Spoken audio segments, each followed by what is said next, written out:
see a sky with a reindeer caught right under running. I see it train moving all too fast, but I'm not leaving. And you go round and round and round and you cannot see. I'll be right behind you, hawking the tree. You look so beautiful today, and now the game is changing.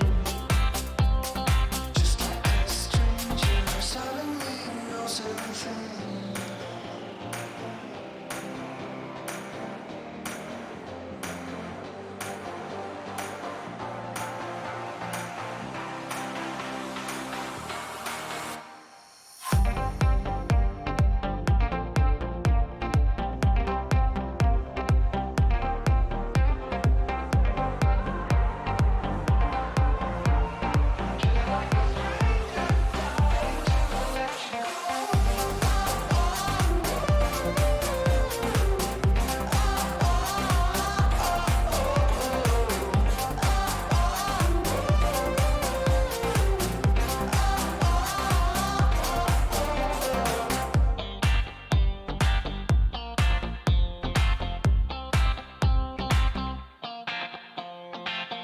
I move at the speed of light, and this is something I wouldn't dare to think I would be doing. And you go round and round and round, keep your head up high. I'll be right behind you like a drum in the sky. You look so beautiful today, and now the game is changing. Just like a stranger trying to let you in.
Good afternoon. Welcome back to the F1 Word for the 5th afternoon of winter testing, the penultimate afternoon. Very sad.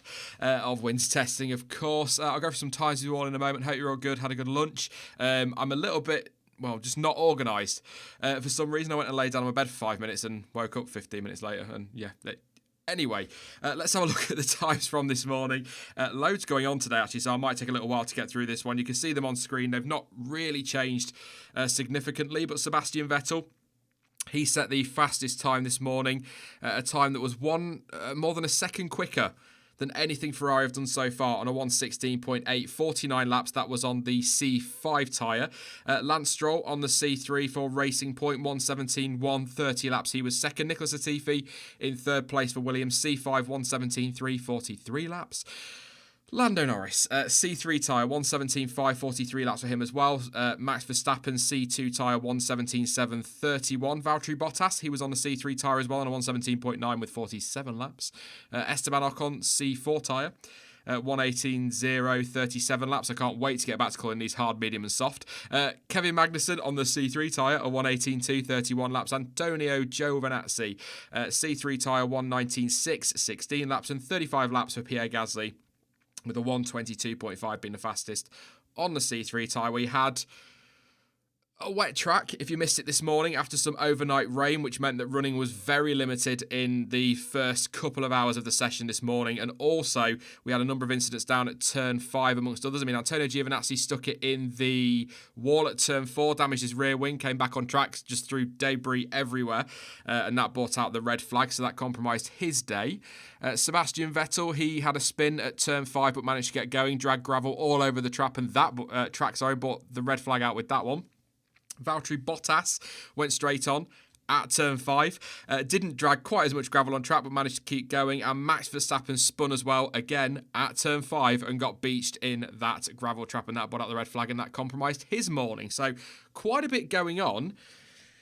But as you can see from the lap counts on the timing board there from gptoday.net, very little running when you consider what we saw, for example, last Wednesday morning. So there you go.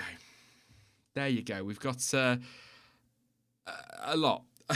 A lot going on this morning, but not a lot of mileage, which is quite weird. Quite weird. So Sebastian Vettel still topping the timesheets on that 16.8. Nothing really changing. The only thing that is changing is Valtteri Bottas is in for Lewis Hamilton. Alex Albon is in for Max Verstappen.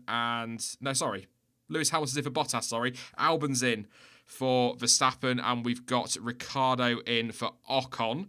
So those three are changing, and none of those have got a lap time on the board yet, but Ricciardo has done a couple of laps, and we are on board with him now over on Sky F1. So yes, I think it's time to bring some guests in.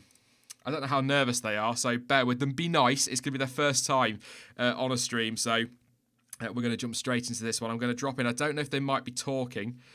I am going to fall in, and maybe they are talking or not. Perhaps they are. We'll give it a second while I actually set things up properly. This is my fault again for not being organised. Bear with. But we'll start off. I'm hoping this works now as well, so bear with me a second.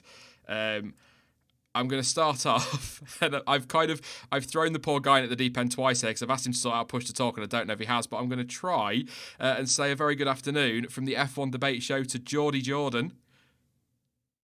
Hello. It is working, yes. Oh, thank God for that. Yes. How you doing, mate? I'm not too bad. Are you doing okay? Yeah, I'm not bad. Thank you, mate. I've warned people they might not understand you, so it's all right. Yes. Apologies if you can't understand what I'm saying sometimes, because, like, as we've established, I'm a Geordie. We are quite hard to understand, but I'm sure it'll be all right. It'll be fine. I'm sort of tweaking your levels as you talk, because I didn't get the opportunity to talk to you on Discord and sort this out, did I? Even though I promised, because I'm just that nice.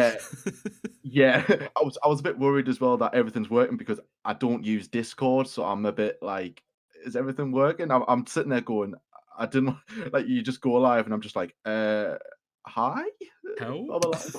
help me. But no, it's all good. So I didn't catch this morning of I can see Jack in the chat straight away. Cool. There we go. He started already. Yep, we're not even 5 minutes in. Awesome stuff. I mean, I can catch you up on the morning, but I was just going to say, because I like putting people on the spot when it's their first time on the channel. You might have noticed. But just very quickly, let people know about your channel in like 30 seconds. In 30 seconds. Yeah. Well, basically, yes, I'm from the F1 debate show. We've been going for about 4 years now. We upload every single Saturday at 6 o'clock UK time. We obviously do the usual race previews, reviews, as well as some fun other stuff as well. We've got like a new quiz coming up. We've also do like an F1 a Beyond the Grid style podcast with other YouTubers as well. We've done that. We've got more coming up this season. And yeah, that's pretty much it. Apart from that, we do like to talk very fast. We are British, and we are very biased about Lewis Hamilton. And other than that, yeah, we're just well, as like I said in our Twitter description, we are two lads that like seeing cars go around in circles. So. There you go. Yeah, he's joined by his friend Lyle as well over on the F1 Debate Show. So they do debate a lot, so that's kind of a very apt channel name. It does work. Exactly. So yeah, thank you for that, Jordan. It was No probably problem. more than 30 seconds, but I'm not actually timing. I'm not that harsh. Sorry. Let's. I've got another guest as well. I'm going to do exactly the same to him. We spoke the other day on Discord because obviously, apparently, I prefer Mike to Jordan. Very good afternoon Thanks, Sean. to Mike. Is Mike there? Are we working? Oh. Oh, Uh-oh. Oh, I think I'm here.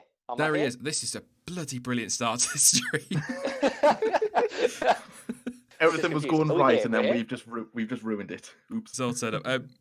Hiya, Mike. We'll try that again. How you doing, mate? Welcome to the channel, of course, from F1 Fanatics. Indeed. Thank you for having me on, Sean.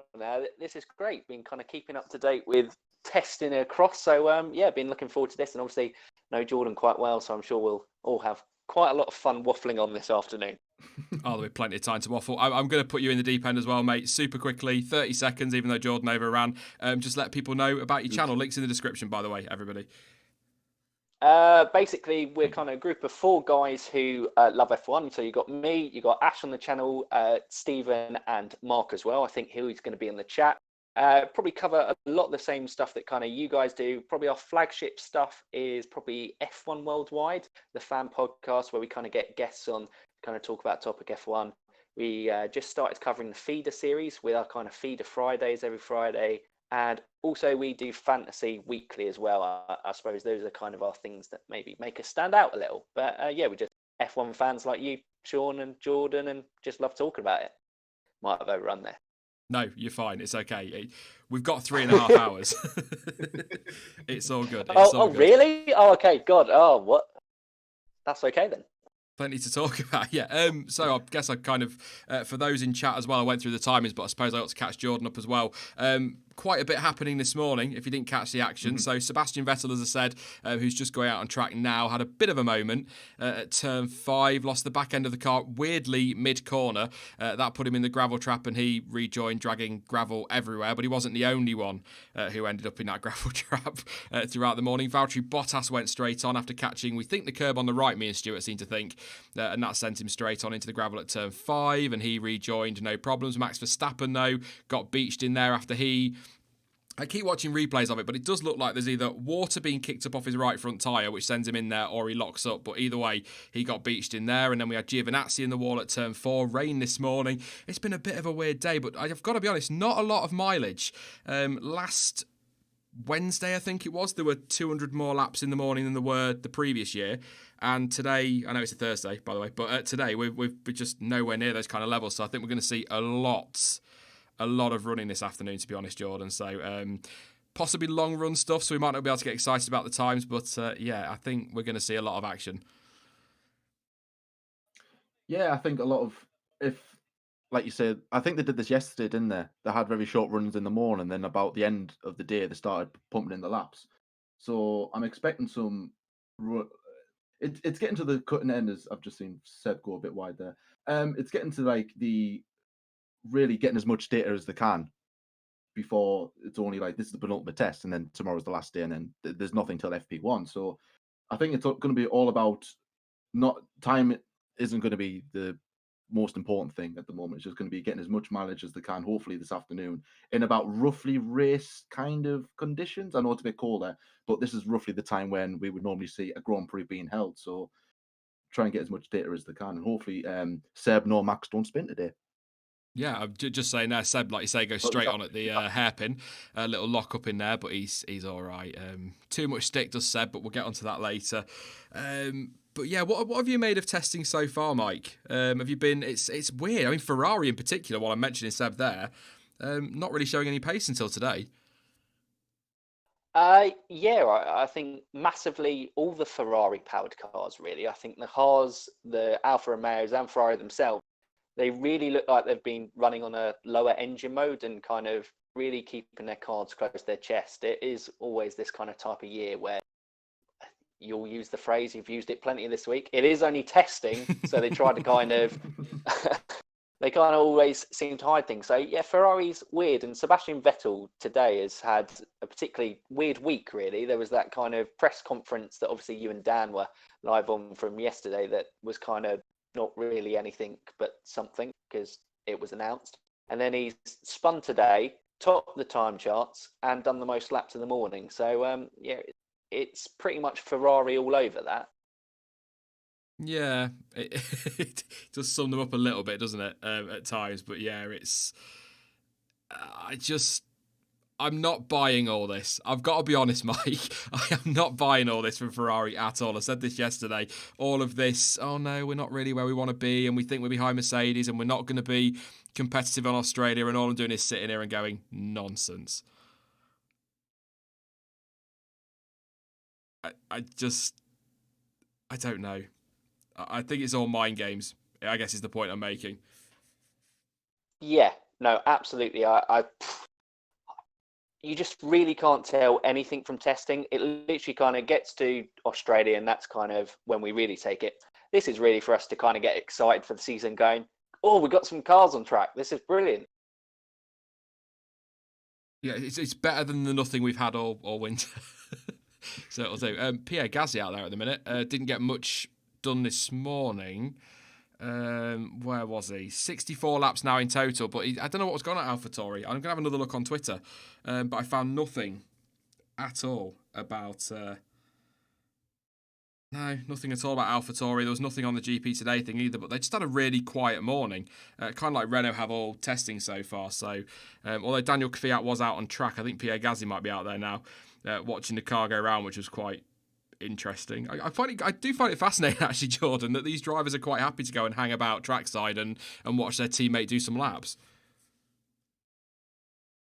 Yeah, it must be fun for them, mustn't it? I wonder what they get up to.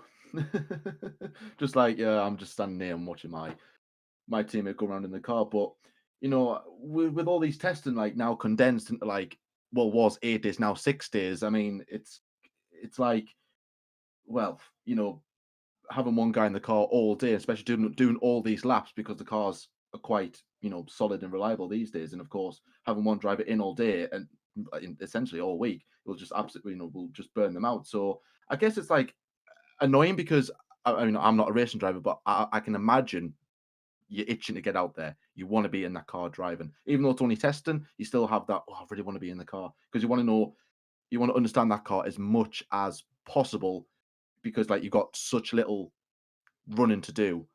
And of course, you'll learn as the car go, as the season goes on, of course. But definitely now is there's no like regulation, there's no like rules or anything. You just go out and do whatever you want. So now is the perfect chance to understand the car as well as you can. But no, if I was a driver, I would just want to do lap after lap after lap. But that's just me as a fan, isn't it? I would Yeah. if I was a driver, I'd be like, oh, I can't be bothered today.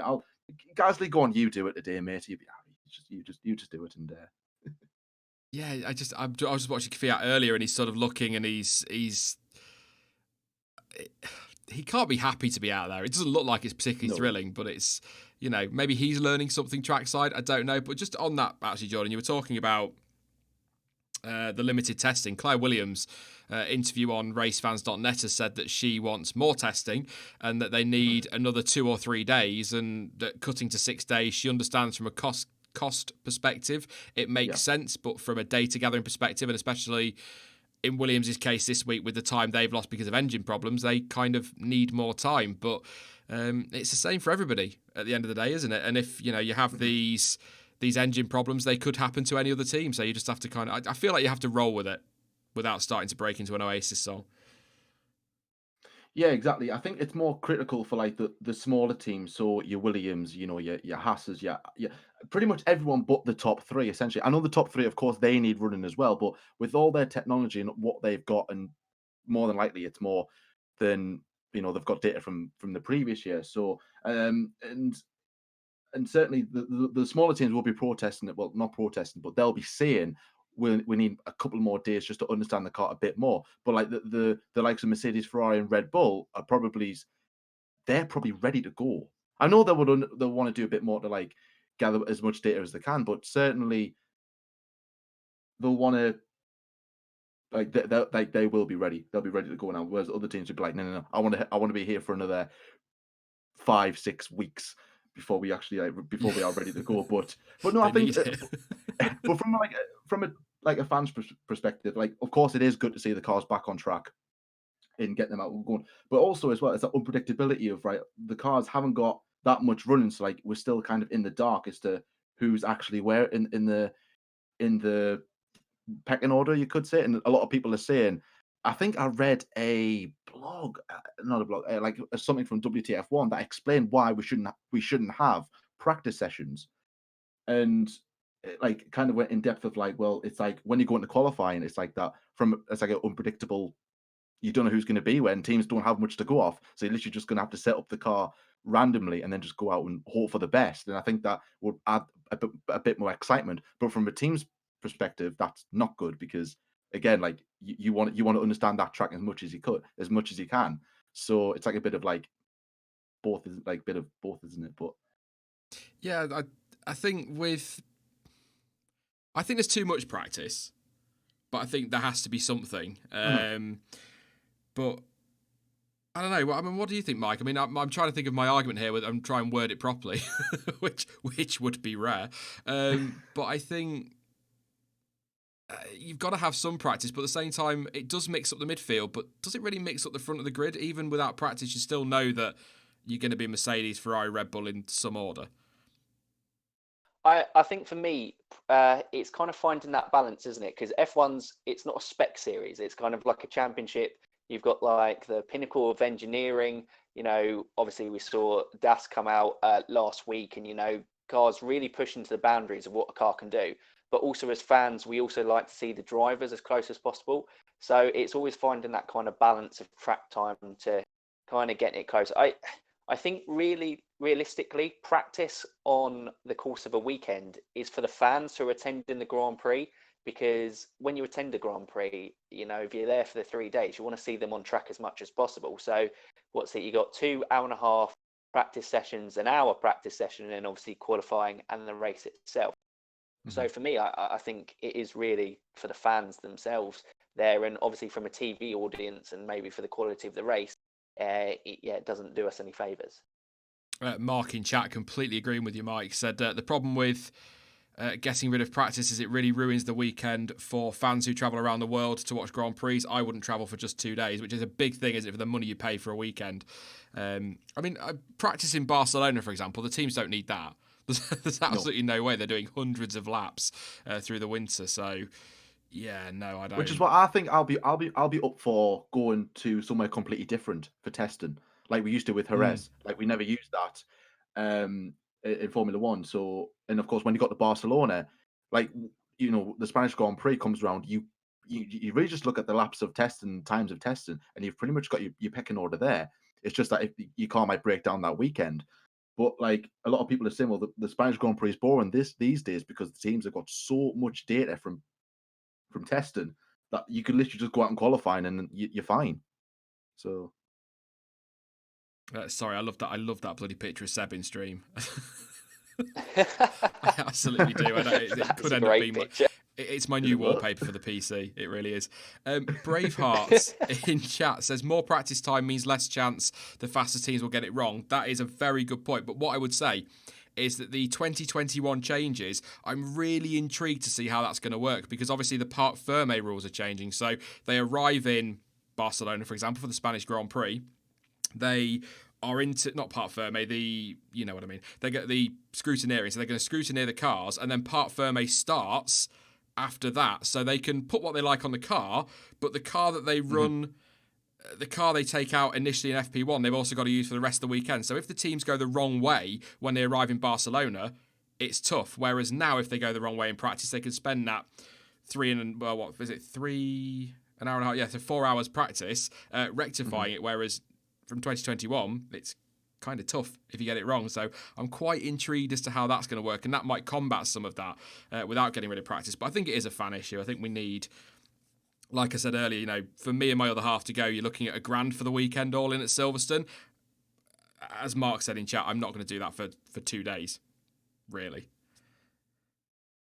Yeah, it's kind of it's crazy money to go. I do actually think in its current form, if you compare it to kind of other top sporting, just seen Lance Stroll kind of go off on the track there. But if you compare it to other sporting events, if you price out for a weekend, maybe a general mission or a basic grandstand, it's actually pretty good value for money for the weekend. But yeah, if you start minimising that track time, I think you're going to start kind of peeing off fans, and more people are going to watch it away from the track rather than at the track, which I think would be a shame for F1.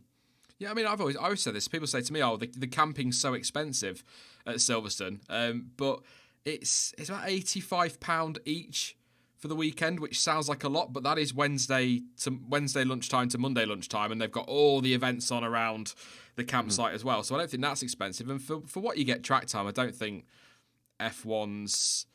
I mean, it ain't cheap. I think we can all agree it ain't cheap. It's not like going to watch Grimsby Town on a Saturday afternoon.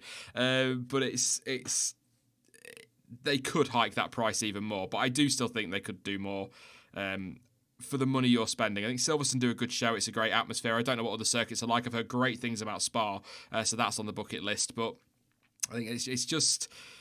I think someone's just saying it in chat, and I'm not going to go looking for your name, so apologies if I'm just saying what you're saying. But it'd be nice if the drivers were a bit more accessible. I don't mean, for example, Kevin Magnussen on screen now. I don't mean I could pop and sit in his motorhome and have a coffee with him and just talk nonsense. I just mean autograph signings and photo opportunities and things like that. It'd be nice if we had a bit more. Maybe access. in like a fan zone, have like, all right, you get to meet. Come down at let's say 10 o'clock in the morning, and you can get to go and meet Kevin Magnussen and Romain Grosjean for half an hour, and then they go. Then like I don't know, half an hour later, the AlphaTauri drivers or like the Ferrari drivers or whatever. I think that'll be pretty nice.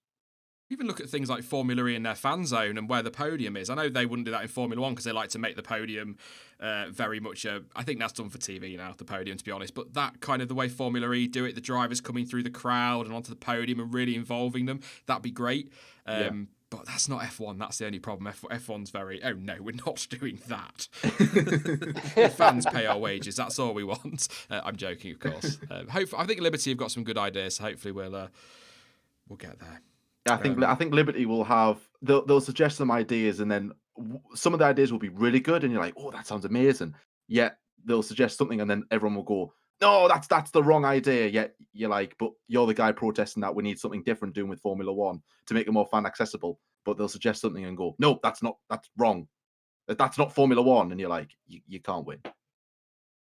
That's true. You're never gonna kind of make everyone happy. But I do think under Liberty, we are kind of going in the direction of more access for fans. Obviously, comes out, I think, midnight tonight. Obviously, Drive to Survive Season 2. I know everyone's excited about that. And that was really great for fans, kind of giving an access to the behind the scenes world and a little bit more about their drivers that they wouldn't see.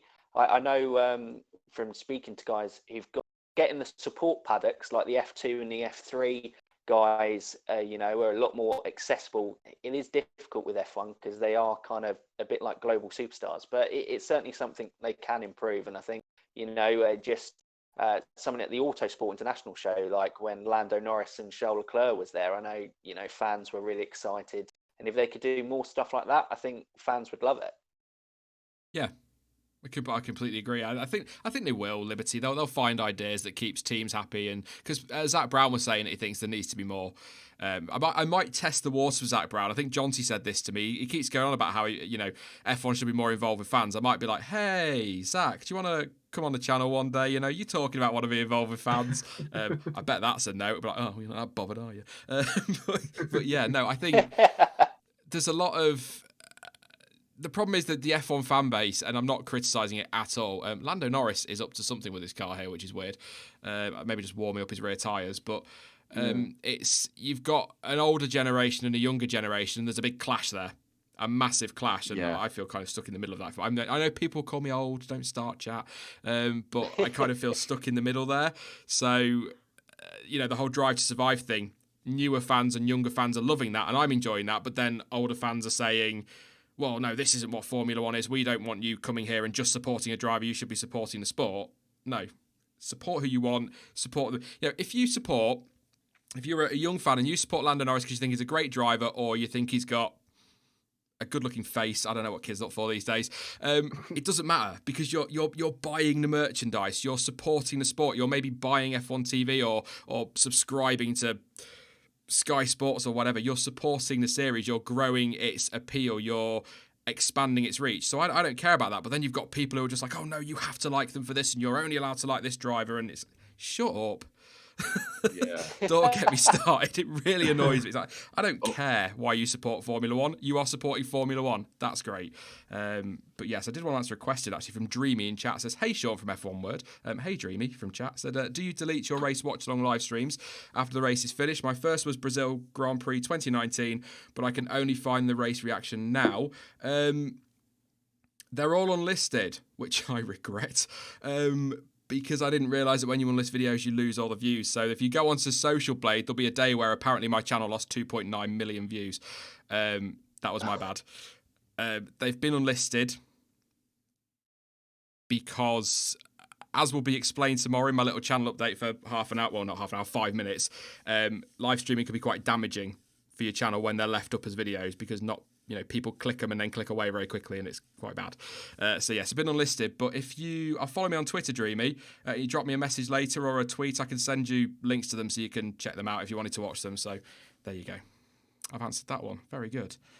The merch is very expensive for F1, says Varun or Varun. Yes, agree. It is very pricey, but then cheaper than football shirts, I'd say. I think football shirts are getting on for about 80, 85 quid for authentic one knits these days, and I don't know, actually. Is 35 a lot of money for a cap, Jordan? Do you think? It's quite, isn't it, really? 35 It is quid for a cap. Yeah, I mean, I've got a few caps, but I don't. The thing is, that I buy caps, but I don't wear them. Is that weird? Is that weird? Yeah, No, probably. mine are all on my wall behind me. Mine are just in a drawer somewhere. And but like I don't know. It just depends like what you want at the end of the day. I don't think it should really matter whether you buy a cap, a top, or a pair of socks. Like if you want that, you go out and buy it. And people say, oh, you shouldn't buy the caps because they're too expensive. If you've got the money and you want to go, do you know what? I want a Vettel cap. I want a Hamilton cap. Go out and get it. I've seen a few people wear them.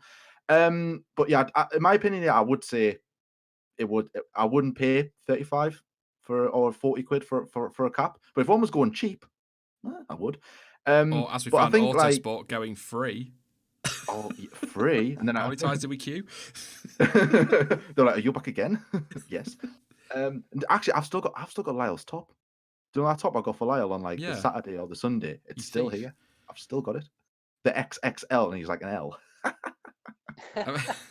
Whoops! It's basically a 90 for him. I think, as somebody just pointed out in chat, Sax just said, F1 merch can be very affordable if you watch the sales. Then there are sites out there that sell official F1 stuff, which reminds me to email somebody. But there is that sort of thing, and you can get yourself some bargains. But there is a place. I don't know if the shops in other countries, but TK Maxx. I don't know if it is, but over here in the UK, they do have some F1 tops in that you can. You've got to be. It's not like guaranteed there because obviously they're like from other shops, from wherever they get them from. They just put them in there because they're not selling in that certain shop or whatever. And if you're if you're there and you stumble across one, you can get one for about 10, 15, 20 quid, which is like, I mean, it depends. It depends how you see that, but I know some tops go new at like 60, 70 pounds.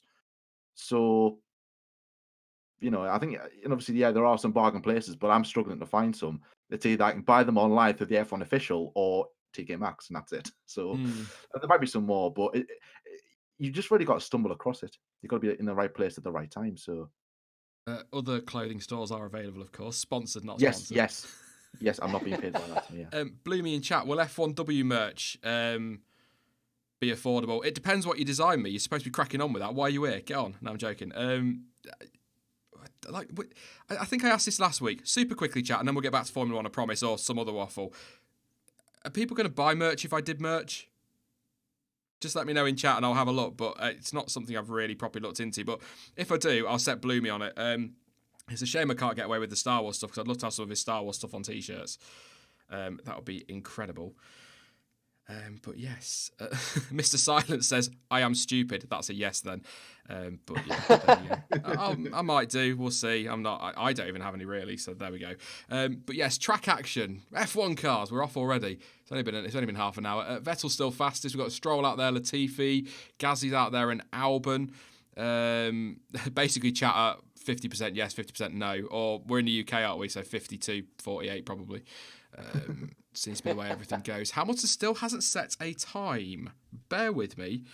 I think somebody asked me this a minute ago, and I meant to go and have a look whilst Jordan and Mike were talking there, but I don't. The last tweet was 47 laps in the bag for Valtteri Bottas this morning.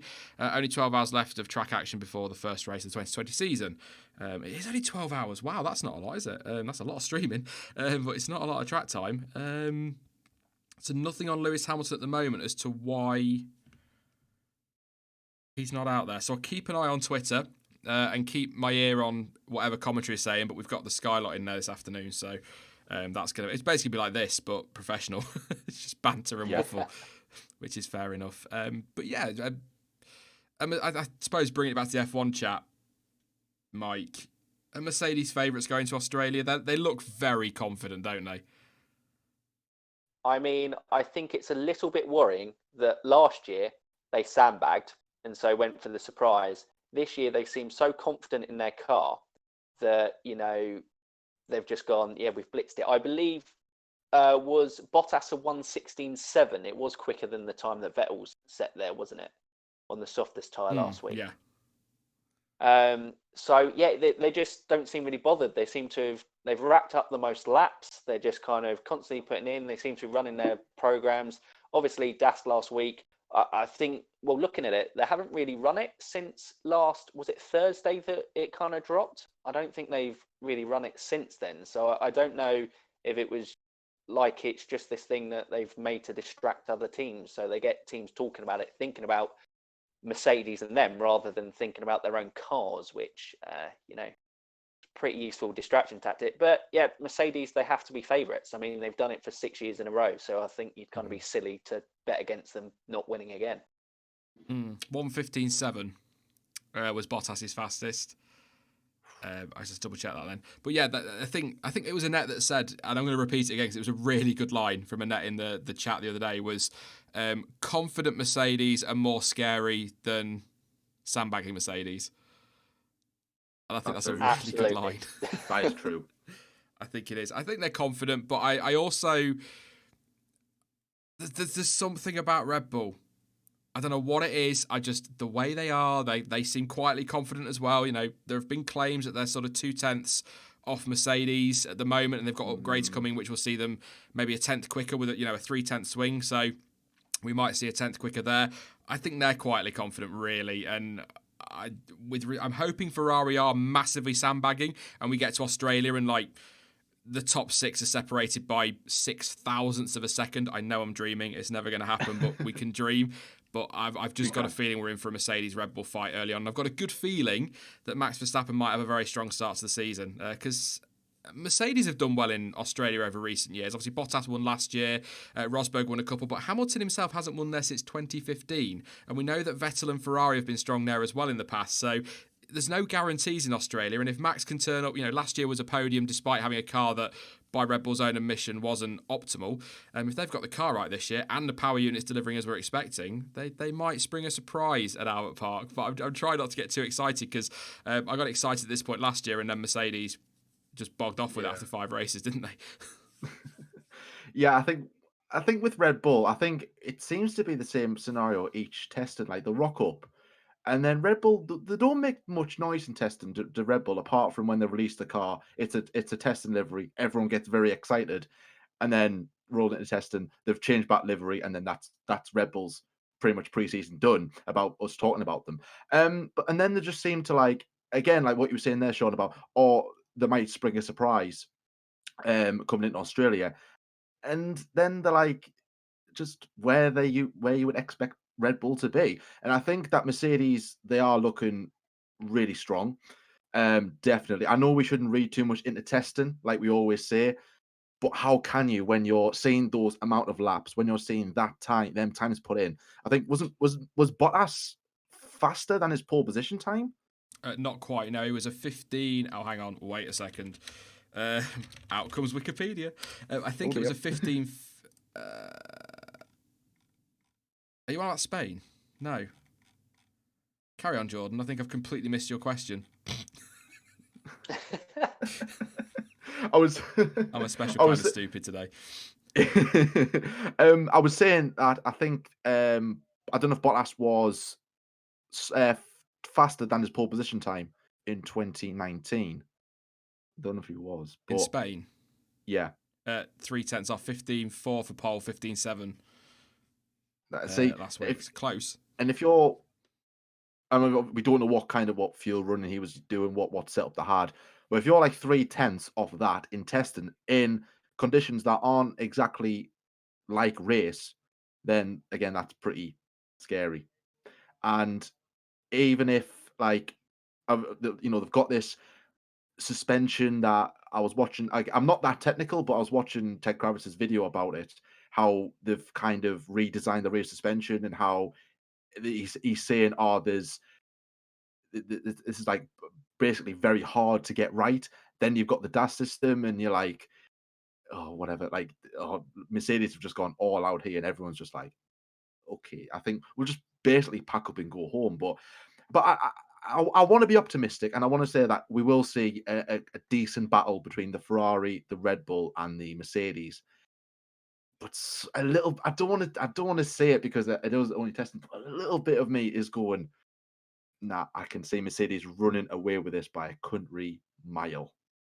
I don't think they'll run away with it, but I think they will still end up as champions at the end of the year. I just think that team, it's my favourite phrase as well. Another one of my favourite ones. They're just all pulling in the same direction. They've got Lewis Hamilton. They're going to have a competitive car. They're not going to be 8th or anything. So I think they'll still come out as champions. But I think it'll be closer this year. But then I'm probably just I hope so.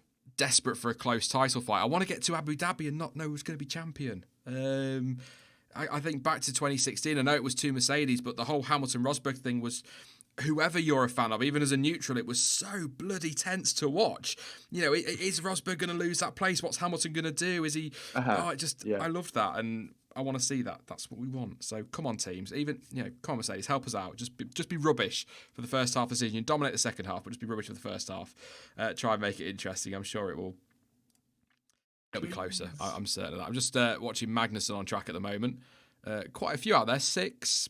Vettel, Stroll, Latifi, Magnussen, Ricciardo, Gasly. What have the new boys this afternoon done? Albon in for Verstappen. He's on a 124.4. So slow, 7 laps. Hamilton's still nothing, and there's nothing updated from the old Mercedes. And Ricciardo, 119.3, 14 laps. So slowly, I think we are just going to see mileage this afternoon after this morning's disruption. Is the word I'm probably going to go with, because there was wet track and spins and Geos crash and all sorts. So yeah, dramatic morning, but I think we'll see a lot of laps. A few people talking about DAS in the chat. Did that blow your mind, Mike? It absolutely. Me and Jonty on stream last Thursday, it destroyed us. We just couldn't believe it. I mean, I was listening to you and Jonty as it kind of unfolded and just kind of, as Twitter went into meltdown, like I haven't seen it for a while in the F1 community where some innovation on the car, it just, everyone's like, what is this? Like, you've got people suddenly, the armchair experts are coming out. This is illegal. This is legal. Everyone looking up rules like they're experts of the rules things. It was mental, and it's something kind of so simplistic that it is brilliant, and you're just like, Mercedes surely can't think of anything else. Oh wait, no, they've now just made a system, that a steering system that goes 2 ways.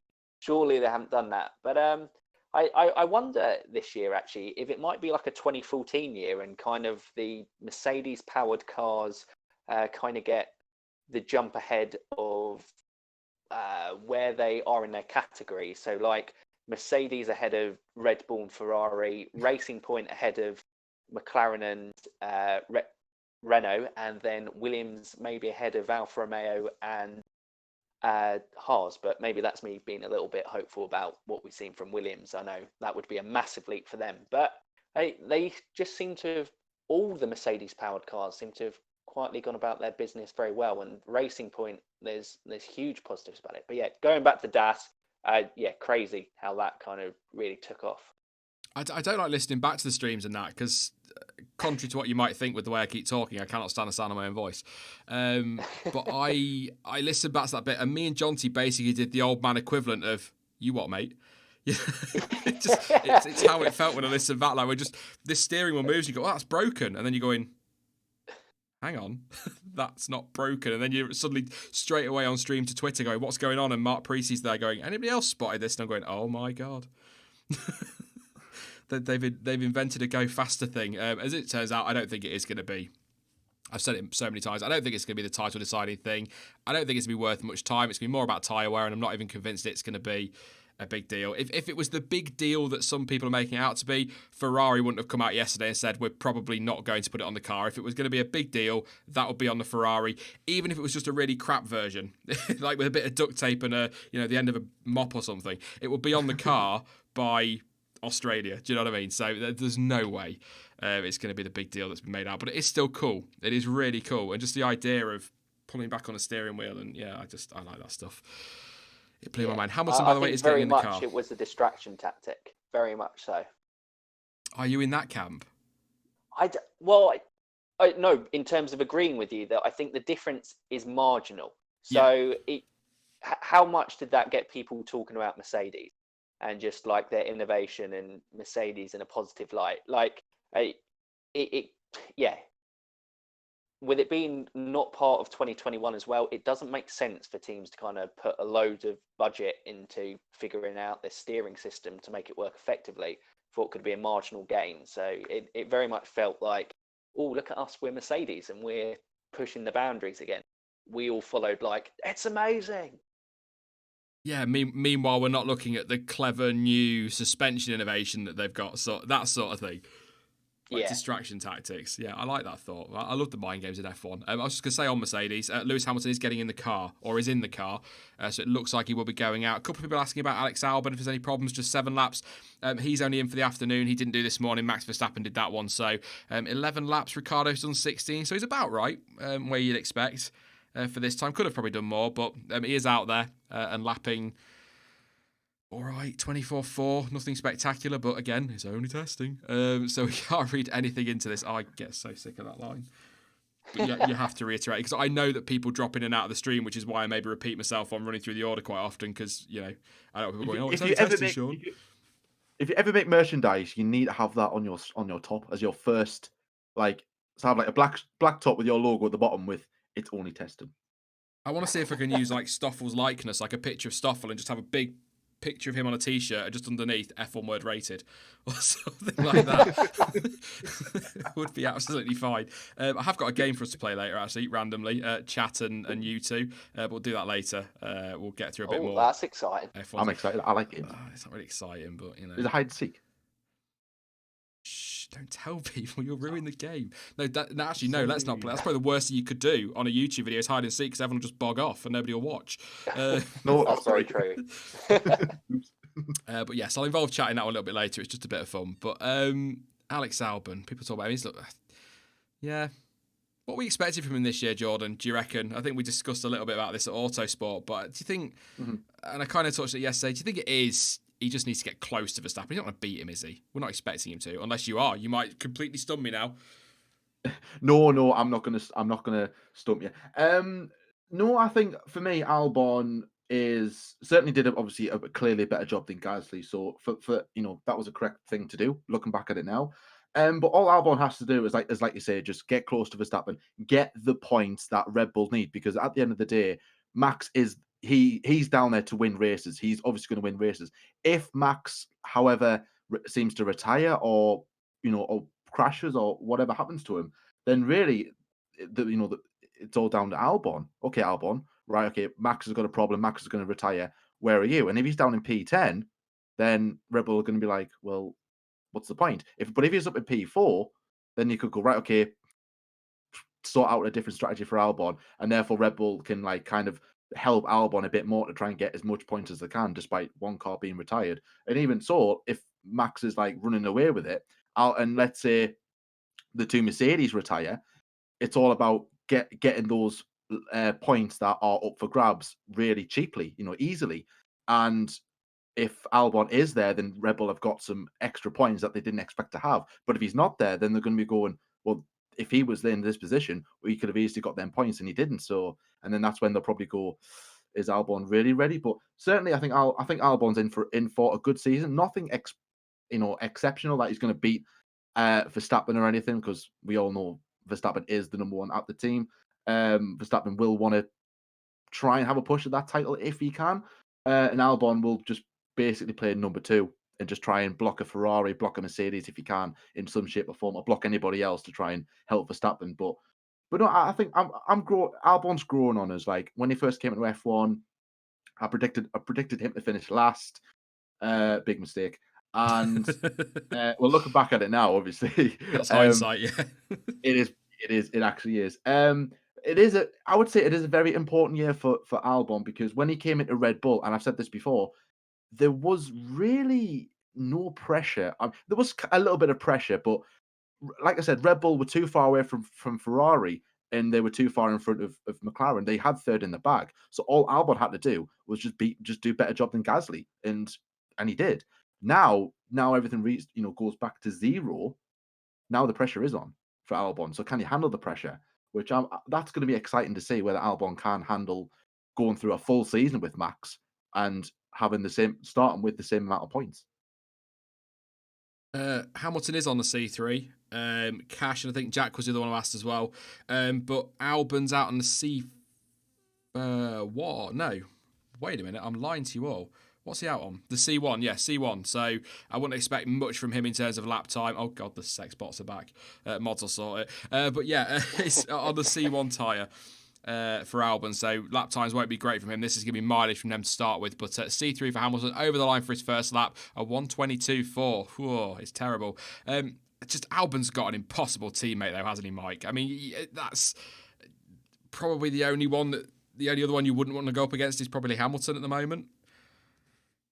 Yeah, I mean, he has got the short straw, and obviously Gasly himself, first half of last year, he proved what an impossible is, because I actually think Gasly is still a very talented driver, but he went down in a lot of people's estimations because of how badly that first half of the season did, and Albon actually benefited from that because it allowed his second half of the season to kind of settle into Red Bull okay. But it's such a tough task to go in against Verstappen, not only because Verstappen is a really good driver, but it's because everything around Red Bull is centered around Max Verstappen. Probably the only guy that Helmut Marko speaks positively about is Max Verstappen.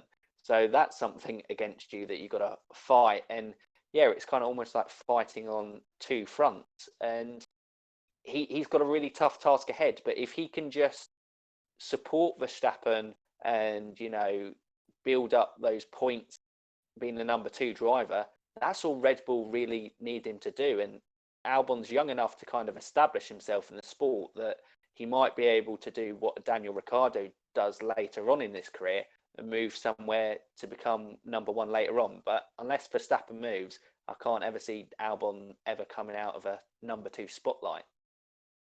No, and I think when you go back and sort of dig through the first half of last year, I think part of Gasly's problem was that car was very much built for Verstappen, and Verstappen's driving style is very different to Gasly. So when Pierre got, and I completely agree with you, Mike, that Gasly is better than he's given credit for. He had a bad first half, there's no doubt, but as soon as he got back in that Toro Rosso, the car was more suited to his style. He was absolutely smashing it. So but then I suppose the argument, flip that around, Albon's also got in the same car and has delivered. So I think Albon's had half a season now, so I think he's got nowhere to hide, and he needs to start to close that gap now. I would always give him the benefit of the doubt because he was rushed in mid-season. He needed to get up to speed, which he did pretty quickly, was beating Max early on, of course, as Dan was pointing out yesterday.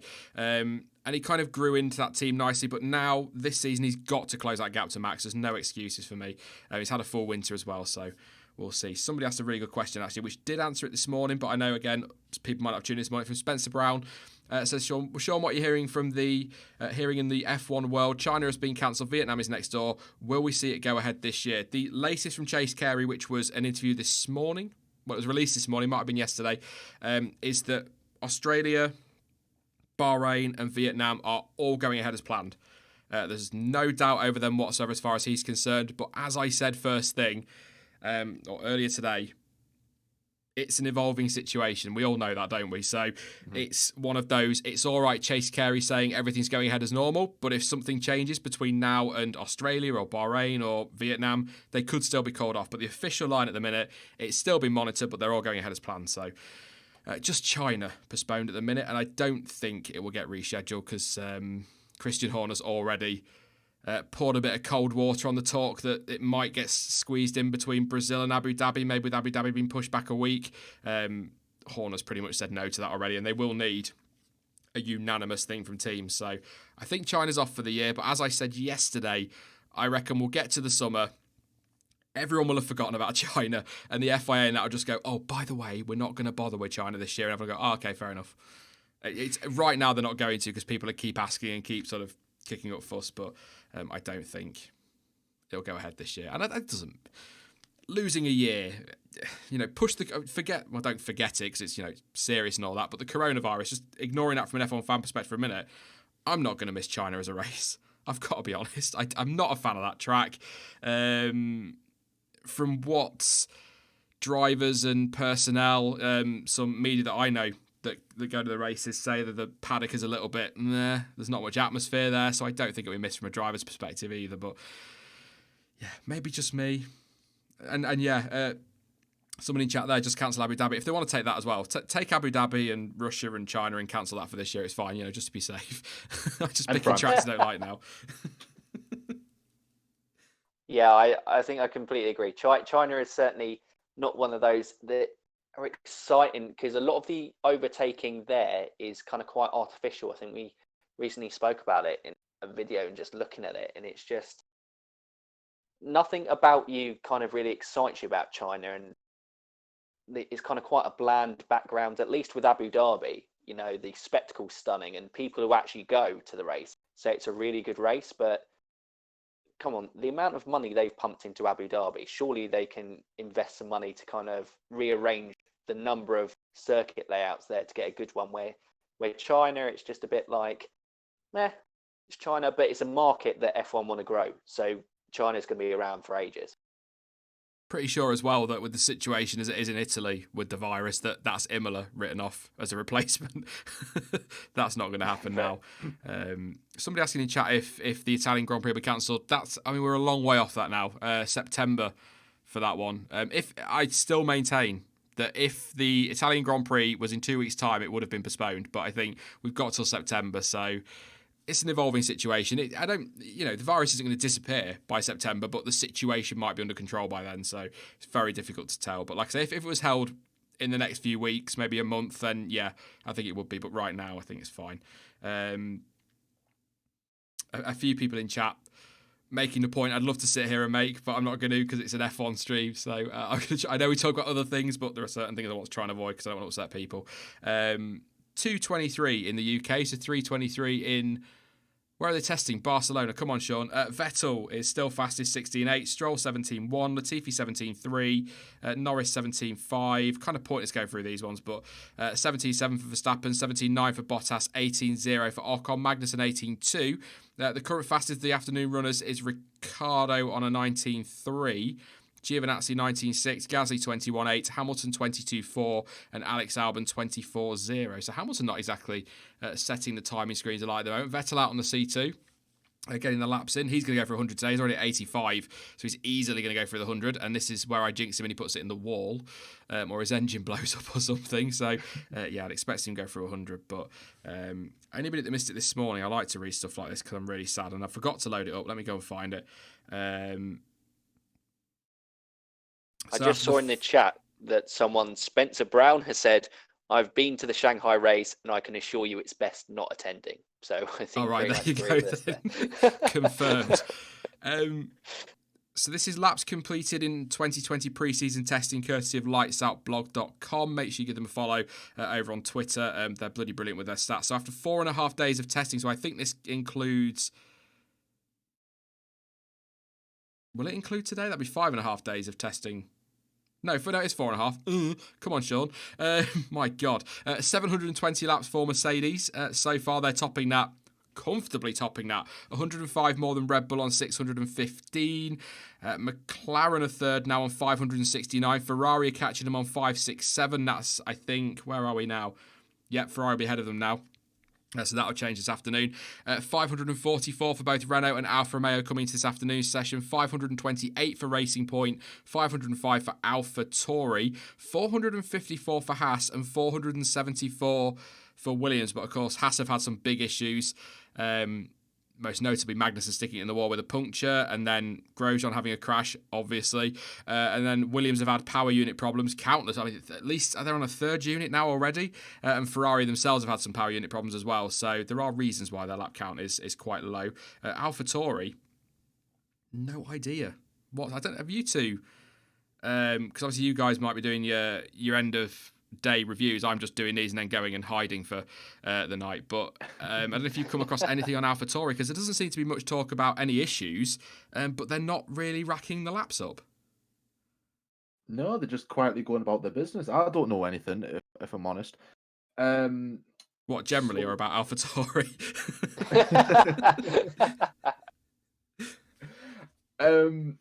But no, I think they're just quietly just going about the business. I'm just watching Lando Norris do that sliding thing that he did earlier, and I don't know what he's doing.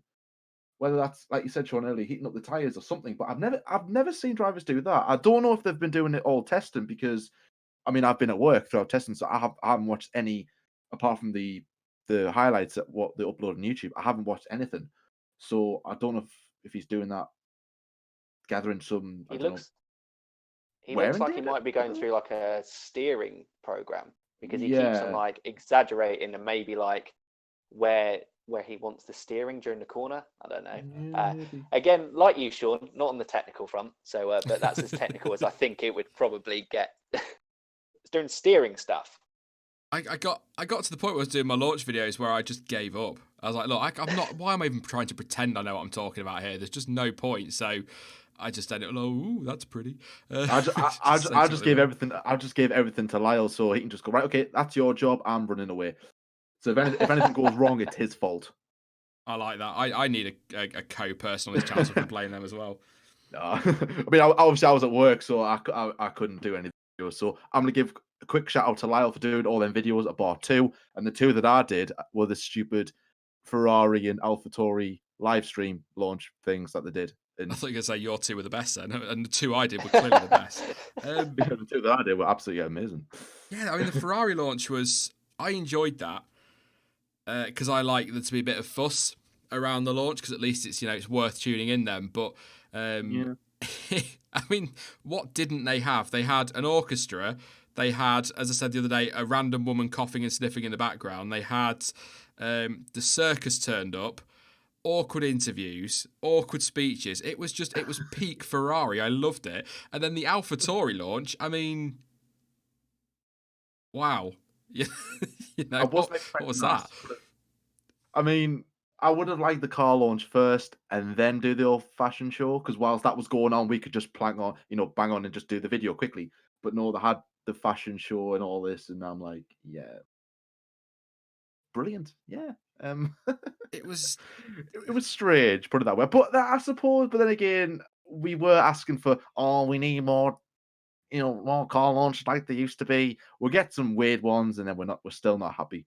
We F1 fans are never happy, put it that way.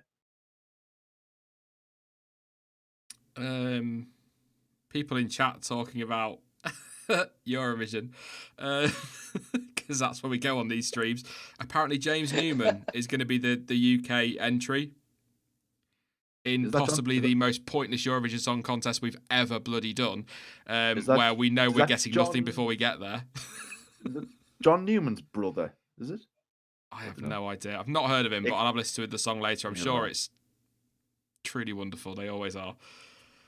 Yeah. We're just going to be very unpopular. Exactly. I'm just going to say, like I say, we are going to arrive for Europe. We already know before we go it's nul point, because they're just going to go, I thought you left. I thought you were off. Even though, obviously... Look who came crawling back. Yeah, it's not an EU thing. It's an ECB thing. An ECB? Eurovision broadcasting thing or European broadcasting thing. So it's not an EU thing, so you can still be part of it, which is why Australia are part of it. But still, they are going to look at us like, guys. I thought we locked the door. You know it's about for 3 years. You know it's bad when Australia are finishing ahead of you at Eurovision. EBU, And I'm like, thank you, Christos. Thank you. like what?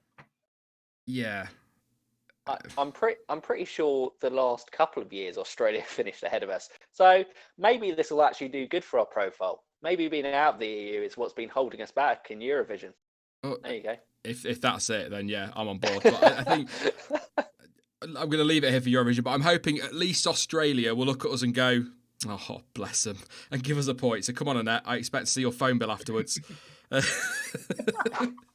And I will say, Annette says that's because we're better. The Australian entry last year, I bloody loved it. I know it was basically Elsa on a stick, but I thought that was brilliant. I still listen to it now. Anyway, let's rock on to Formula One again. Apologies if you hate anything that isn't Formula One on this channel, but 3.5 hours to fill, it's bound to happen. Who should we talk about? I'll do some questions from chat, I think, actually. So pop your questions in and we'll answer some of them. Then I'll do a rundown again at about 3 o'clock of times. I'll refresh my stream again because my chat keeps disappearing. So now I do random filler whilst I wait for it all to come back and hope that it doesn't crash out, which it did yesterday twice. Encoding overloader yesterday, or overload yesterday twice. I don't know what that means or why, but yeah, there you go. I think it's like Esteban Ocon's in the commentary box. That's been quite actually. I quite enjoyed that feature through testing. The drivers going up and being in the commentary box and having a chat. It was quite nice. Lando Norris was in there yesterday, wasn't he, with Will Buxton? Yeah, I've had Lando in it. I think Giovinazzi's been in. Maybe not this week. That might have been last week. Yeah, that was last week. He was very good in it. I thought he came across very well because he's one of those drivers that, kind of just gets hidden somewhere. You're suddenly like, oh yeah, Gio's racing. But he doesn't really do anything in the media. You don't really see much of a following behind him. He's had a haircut though as Gio. I don't like it. It's sorry. We've now gone to hair. Maybe short hair's the way forward. Is it short hair? Was that the picture? I think I saw it going through your kind of pictures on the live stream. Yeah, I think, and Jordan will probably know why I'm about to say this, but short hair is definitely the future. It is. I think the bolder the better. Yeah, the shorter the better. I did hear about Dan wrecking you at Autosport. I hate him. I don't really. Dan's like my annoying little brother, and that's why I get on with him so well. Well, I was listening to used to Becca yesterday on the chat about used to racing online or something the other day. I was just crease laughing with just how we used to. We're just like, well, I was here, but no, but I literally like two little brothers just arguing with each other. It was funny. Lewis Hamilton stopped on track. I think that's not the end of the pit lane, is it? No, that's gonna be a red flag. Oh, I get to change my lights again. It's the little things in life, it really is. But is he gonna get going again? He still looks like it's on. He's in third gear, but pulled over down at between turns 6 and 8. Red flag. There we go. Woo! So yeah, Lewis Hamilton's. That's not good for Mercedes. So that's obviously. We don't know. This could be gearbox. It could be anything, but that is Williams on a third power unit already. Mercedes look like they've got a problem here with Hamilton, which, again, could be power unit related. We'll listen to replay in a minute. Are the reliability issues at Mercedes? Am I clutching at straws on behalf of Ferrari and Red Bull with that one? Perhaps. Whatever I said earlier about Mercedes dominating, I'm taking it back. The championship is on. Yes. But read nothing in testing, guys. Read nothing in the testing. Yeah, nothing into testing. This is coming from like the F1 debate show, the biggest Lewis Hamilton fanboys out there. So absolutely, there you go. But also the biggest haters as well. Blessed. Hashtag that's best. Here we go. On board. So if we go quiet for a minute, see what he does.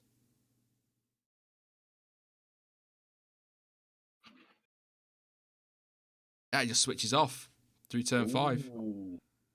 Definitely A problem. Oh, is it that turn 5 again? So we've had people spinning off, and now It's we've had jinxed. engines dying. I think commentary But just said something about maybe switching off because he wasn't going down the gears and didn't want to damage the gearbox, maybe. Keep an eye on that one.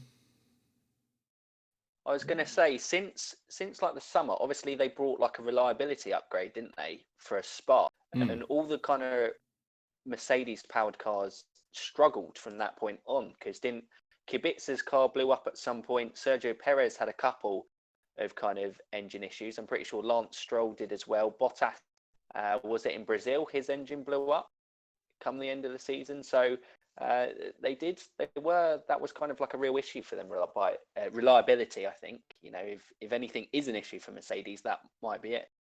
Thanks to James in chat for pointing out that me and Stuart have effectively jinxed turn 5 now.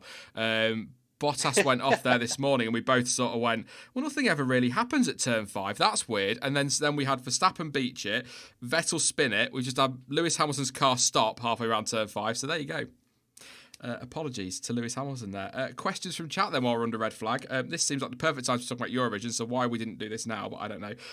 Crawford Brown 75. Who is your favourite member of the Sky F1 crew? For me, it's Ted all day long. What about you, Jordan? Agree. Yep, Ted Kravitz all day long, if I'm totally honest. That's now I don't know how chat will react to this. I don't mind Karun Chandok.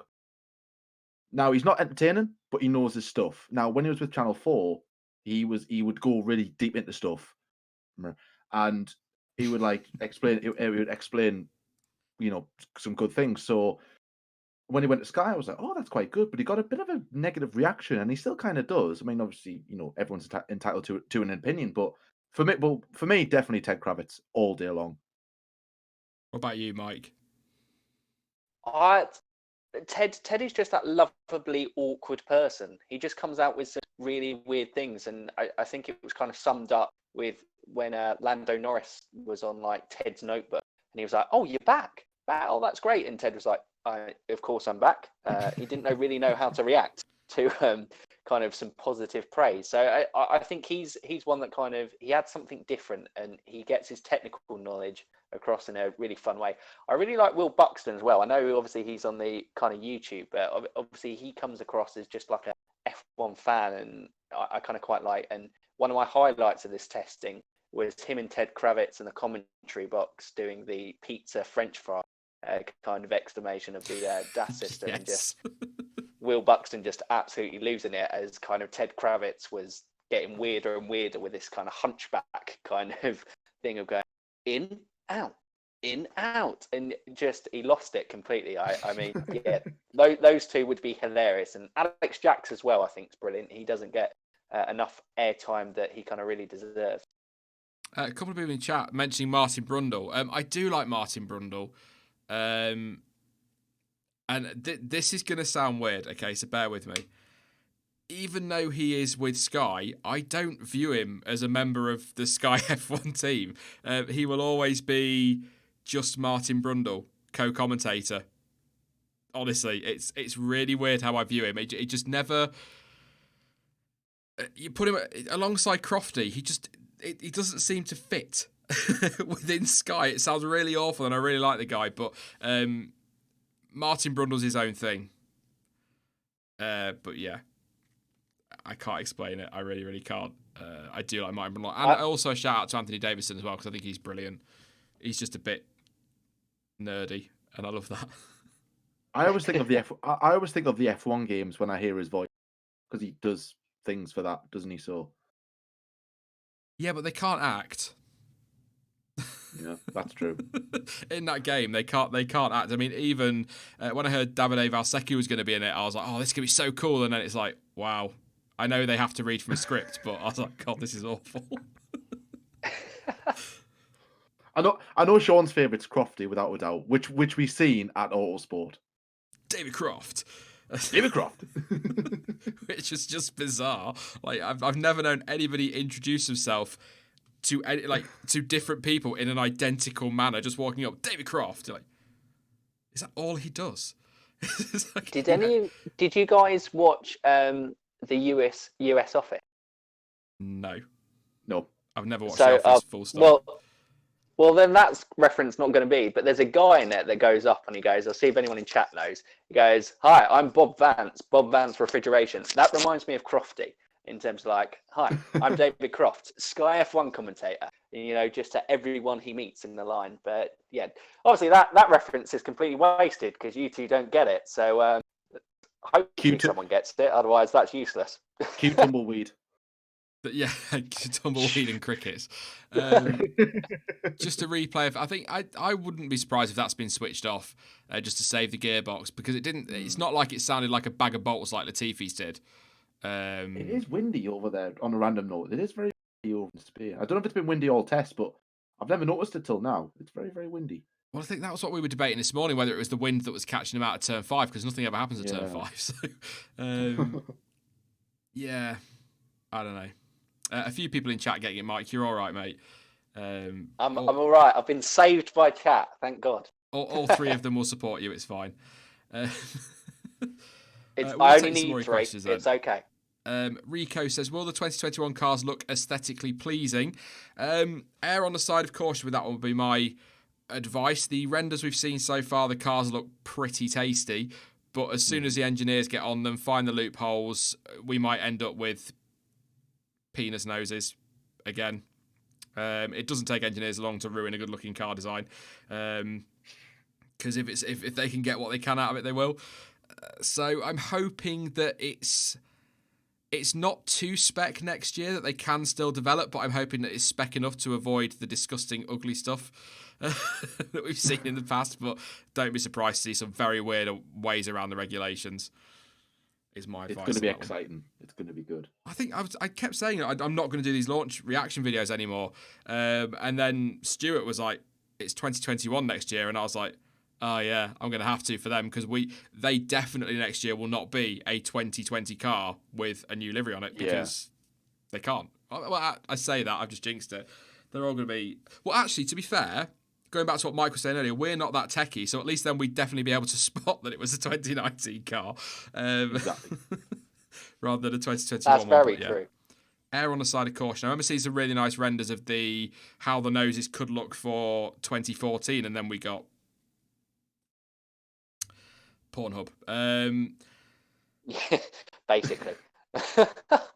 Yeah, as long as we don't get any of those noses again, I think that'll be all right. Although, in terms of they certainly have left a lasting impact on F1, because I think whenever anyone goes, "What's the ugliest front noses we've had?" 2014 comes up, because even the ones that didn't look like they were from Pornhub were just horrible and like wide and flat. They were just awful, weren't The caterers, someone just mentioned it in chat. The catering one was just, I mean, I've got no words. they? But then they improved it during the season, which looked a lot nicer. But the original, like, half the season spec was ugh. I'm just having a look, because somebody, Ben in chat, just saying that he wasn't around for 2014, which thanks, makes me feel ancient. Just asking about how bad were they? Did they really look like that? And I've just found a picture that I will be able to use, because it's a GP Today picture. The quality might not be very good because it's a few years old. Let me see if I can get it in this stream so you can have a look, mate. It's I would argue that it's not even the worst. There we go. So that is what they look like back in 2014. I'd say that's not even the worst. I think the Racing Point and the Force India was horrific. For anybody just tuning in, by the way, that is a 2014 Caterham. Don't worry, we're under red flag. We're not missing anything. But yeah, that is what it looked like. Hideous. Wow. Is the word we're looking for. Not pretty at all. You should have blurred that bit out. I probably, you watch it get taken down now or demonetized. I will say, actually, and the mods will love me for this, but the sex bots will be going mad with this. Leave it at that. Although that horrible picture thing. does raise something quite interesting. Marcus Ericsson. Racing Green. Is it Marcus Ericsson? Yes, Sorry. Marcus. I think it's Marcus Ericsson. But yeah, Racing Green to come back, because that green aside, is quite a nice green on an F1 car, rather Yeah, I obviously agree. censorship. I'm going to remove it. It's making me feel sick. The Mercedes is on the back of a flatbed on its way through turn 7 and 8 at the moment.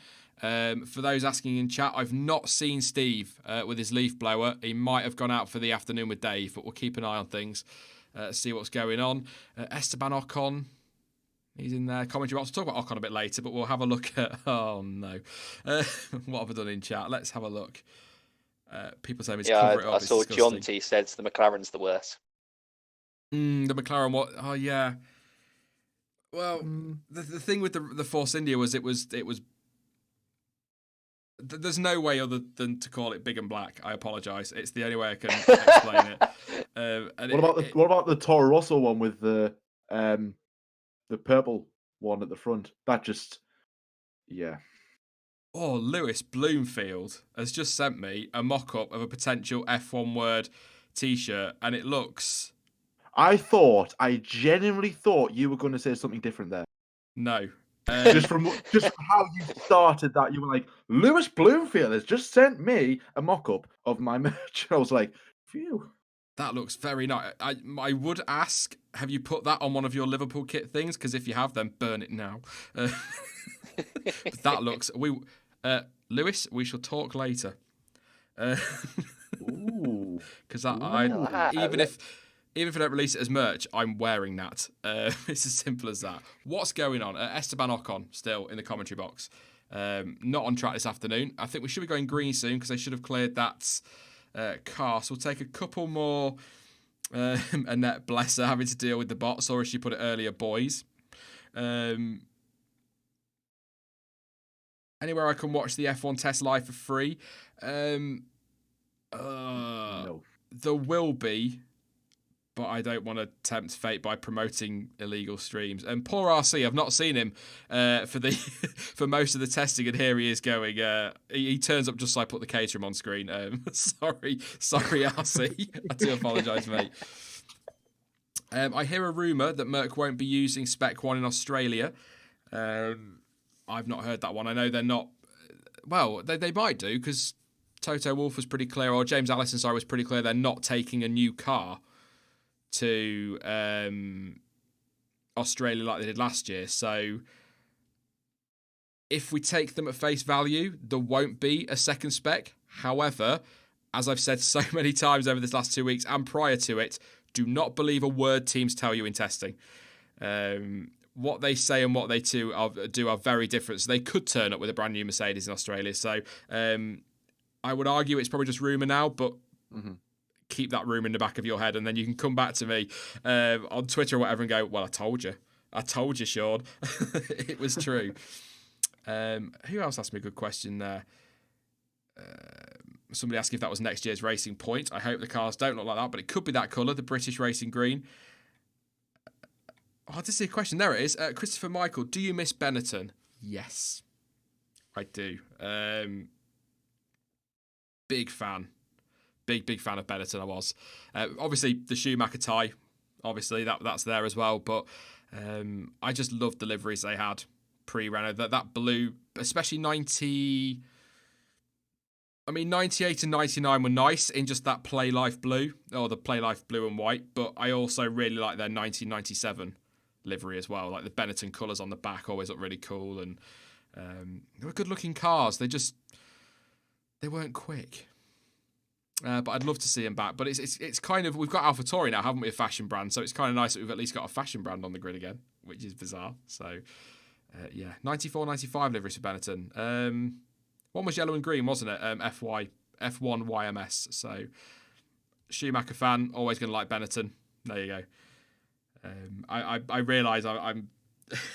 I mean, you guys will have seen historical stuff, so I'm not that old. I'm not totally out of my depth here with this one. But, yeah. Mike, do you miss Benetton? I mean, obviously they were the birth of the Renault. No. I get it. Obviously, Benetton. Well, we saw it at the Autosport show, wasn't there? There was a late 92, 93 mock-up of Schumacher's Benetton. That was a really nice livery. That kind of early 90s phase, they went through like liveries where they put block colours that are things that you go, don't mix them together. That would look awful. But you put them on an F1 car and you go, that looks brilliant. Like the Williams did it as well, with obviously the yellow and the blue on the. They had the 1992 one there as well, and you just like. I'd love a team to kind of just go back and see if they could do it now, but obviously a lot more now is the kind of glossy, kind of metallic colours on the F1 cars. But it'd be funny if it was almost like, paint had kind of just cut and copied colours onto the car and just gone, yeah, that'll do, and see if it works together. But I miss Benetton. They're kind of quite a nice. They're a historic team. I miss kind of like independent teams almost. They're something a little bit different to a manufacturer, someone to kind of get behind. I know obviously they were the birth of, the Renault team as well, and the kind of the rise and fall of Flavio Briatore. So that's always quite funny. We are green again. For anybody just tuning in, the red flag came out for Lewis Hamilton. He pulled over on the side of the track with a mechanical issue. It sounds as though he's just switched his engine off because there was a gearbox issue, possibly a gearbox issue. It didn't sound rough, so but we are green and everyone's heading out on track again. So I say everybody, two of them, Magnussen and Ricciardo.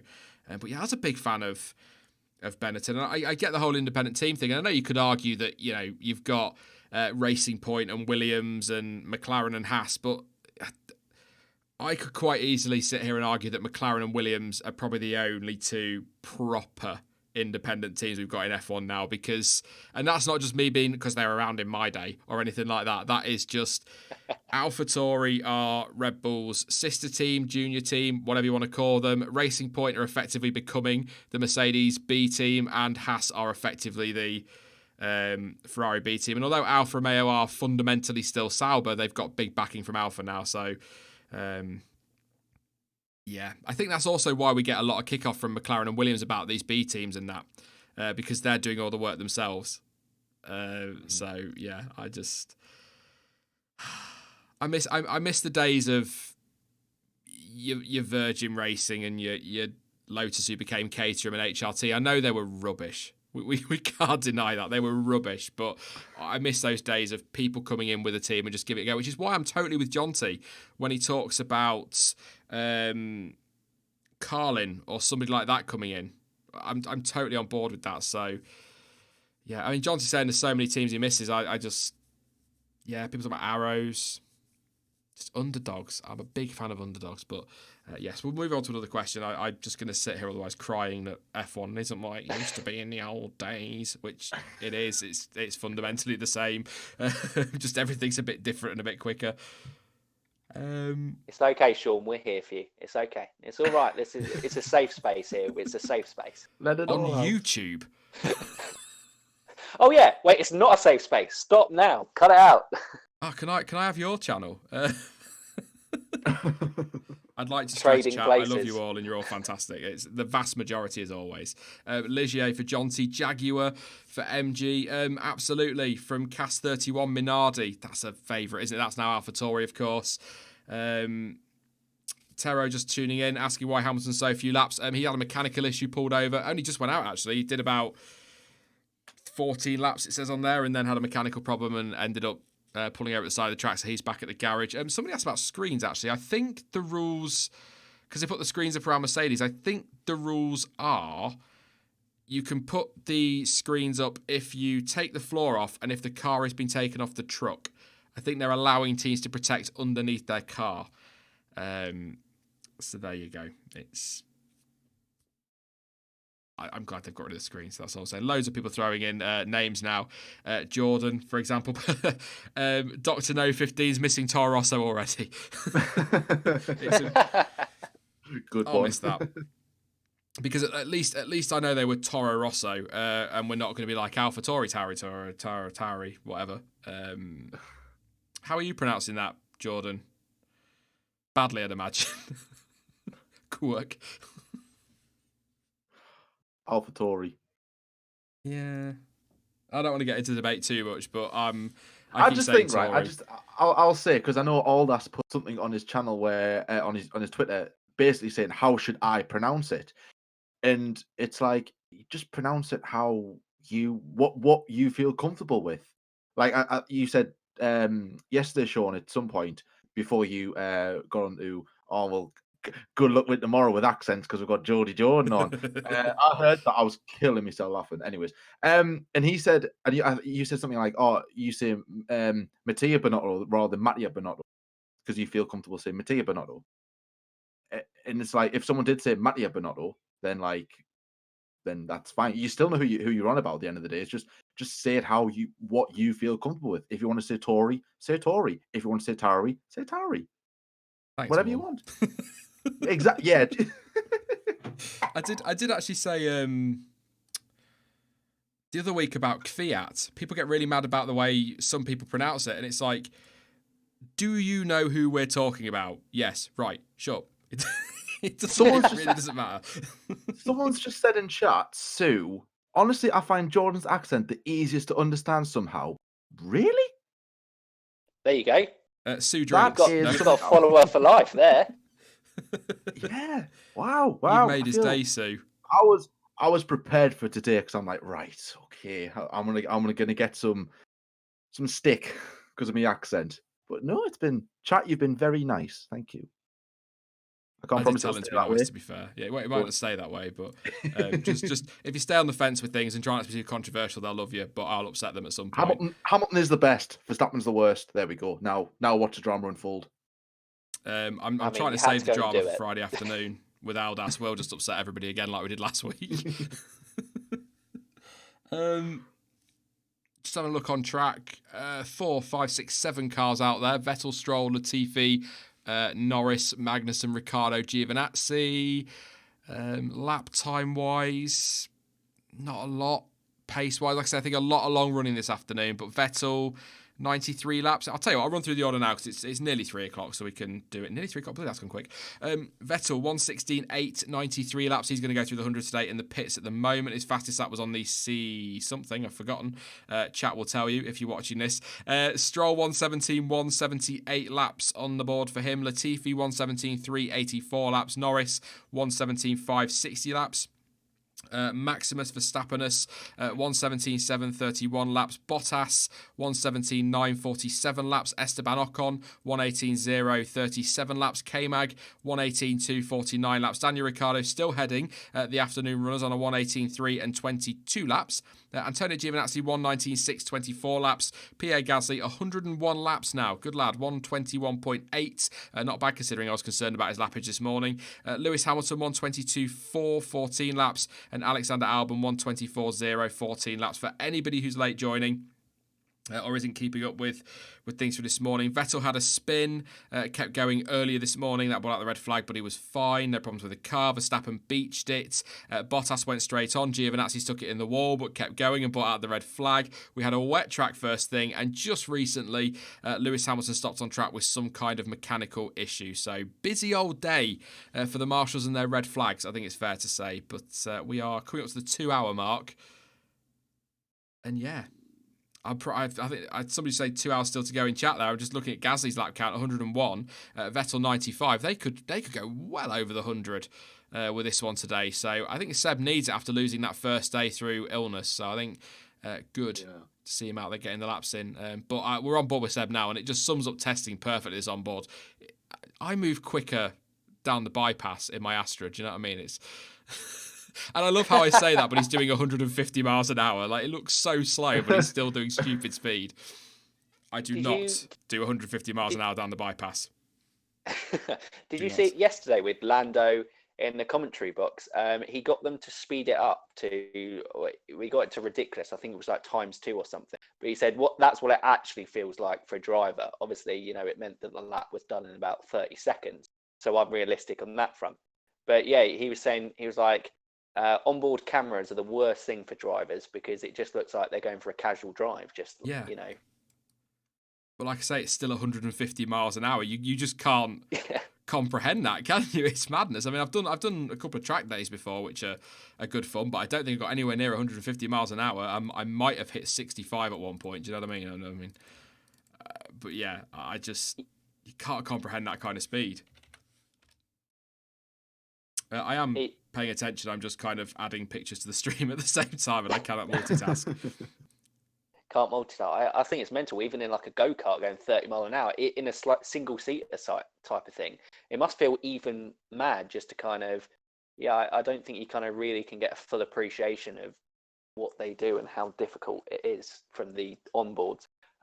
Didn't Formula E have that kind of helmet cam? That was quite cool, actually. Yeah, the driver's eye. Oh, That yeah. was good. Mm. And I think, I'm not 100% sure, but I think they used, I think AlphaTauri used it in some footage with Gasly, a similar system, and that is quite cool. But I've got to be honest with it, it does give me a bit of motion sickness if it's on too long. I'm like, oh, keep your head still. Stop looking at your steering wheel. You're experiencing the G-force that they're suffering. Oh, God, absolutely. it's bad just watching it. I'm just going to get these pictures in. Don't worry, I'm still here. I put so many in, then I have to scroll and try and get into the front of the queue so that, there we go. Got a nice little racing point there. Still having problems with bots in chat, so apologies to anybody who's having to suffer through that. And if you are watching the stream and you're seeing weird stuff on the chat, I apologise. Please don't demonetise my YouTube. It's not my fault. I don't know where I've never had this kind of issue with bots before. It's insane. They've been relentless. They've decided to kind of attack you. They're sending themselves and their armies. Just as soon as one gets banned, the next bot comes in. It's mental. Trying to find. I'm looking for questions. People now criticise Roman Astra, saying I've got a real nerve for slagging off Micras. Oh, come on. Micra versus Astra, there's no contest. Micras are disgusting things. Should be burnt. I mean, an Astra isn't epic, don't get me wrong, but yeah. Could you please give your insight on the legality of the DAS system? That's from Mohammed. I think I said this last week. I think I'm kind of with Seb Vettel on this. If it was illegal, Merck wouldn't be running it in testing because there'd be no point. It's been cleared by the FIA. The rules had been already worded as such, as we said this morning, that you couldn't run it next year anyway. So I expect a protest. I really do. I think we'll have something from Red Bull in Australia. I said yesterday it could be a weekend of bitching because I think we're going to have McLaren and Renault aren't going to be happy with that racing point if it's quick. So I think we will get a protest, but I don't expect much to come of it. It's illegal for next year, but it's totally legal for this year. So, I mean, we'll see. We'll see. There's a long way to go this season. There's still 2 weeks till Australia. Things could quite easily change. And the fact that Mercedes aren't even using it at the moment, or we haven't seen them on the onboards using the system, says to me that maybe they're not even as bothered about it. I think you were touching on this, Mike, earlier. Not even that bothered about using it now. So it could have been distraction stuff. I'm just wondering. What I'm going to be looking now. What's on that suspension? What are they trying to hide? Somebody else pointed out in chat earlier about the double diffuser back in 2009 when they were desperately trying to cover the front wing like they've got something really technical on there, and then nobody was looking at the back of the car, and then all of a sudden, oh, what's that on the back of the car? Oh my god, it does happen. Who are we on board with? Alex Albon. I was going to ask, do you think it looks like today that the Honda power engines are just massively running a lower engine mode? Because obviously Gasly and Albon have been off the pace all day. I know they've been on like harder compounds as well, but they definitely look like they're on a low engine mode for Honda today. Have we had any headline times from Red Bull at all, or Tauri? Max got Don't think so, P2 have we? yesterday. I don't know. We've seen Mercedes show pace. We've seen some pace from Alfa Romeo. Twice, actually, they've topped testing this year, Alfa Romeo. So, dark horses again. I feel like I say that every year. But I don't think they're massively headline times from Max or Albon. So, this is what I mean by, this little feeling I've got about Red Bull being confident. They don't need to go and stick the times in, so they're just going for mileage. And I'm there's going to be so many Red Bull fans that are going to hate me after Australia when they've got issues and it doesn't happen. They're just going to be like, I hate you, Sean. How dare you jinx my team? I've got a habit of it.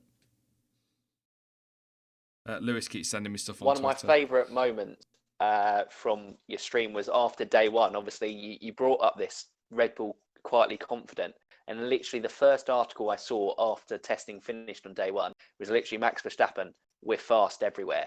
That just blows the theory out of the way. But I think that is kind of Max and Helmut Marko at their best. They will be the ones you kind of quietly they'll big it up. But I agree. I think Red Bull seem in a very good place where they are.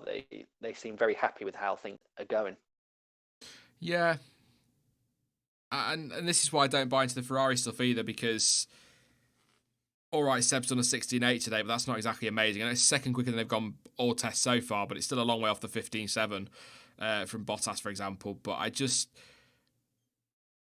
I think that, and I'm not going to say the top three teams are sandbagging, because at this point of testing, you're not going to gain anything from sandbagging. But I still don't think they're showing their full true hand by a long way, and I think they're all talking themselves down a little bit. It might well be we get to Australia and it is Mercedes, Red Bull, Ferrari, or Mercedes, Ferrari, Red Bull, but I'm just not buying that Ferrari is struggling as much as they are, and I don't know, and I don't tend to listen too much to Helmut Marko anymore. I've learnt my lesson. I got burnt last summer when I put a video out on the Tuesday saying that Helmut Marko's confirmed that Gasly is safe for now, and then on the Thursday I'm doing a video on Gasly being replaced by Albon. So I just don't believe the guy anymore at all if I can avoid it. But yes, we'll come to chat again. No point in doing a run through it at the minute. I've just done one, so yeah, people saying they're sandbagging. I don't like using sandbagging as a term too much, because it's not just that. So do you think in this new decade will Audi, BMW, Porsche come to Formula One as a full team? That's from Mango.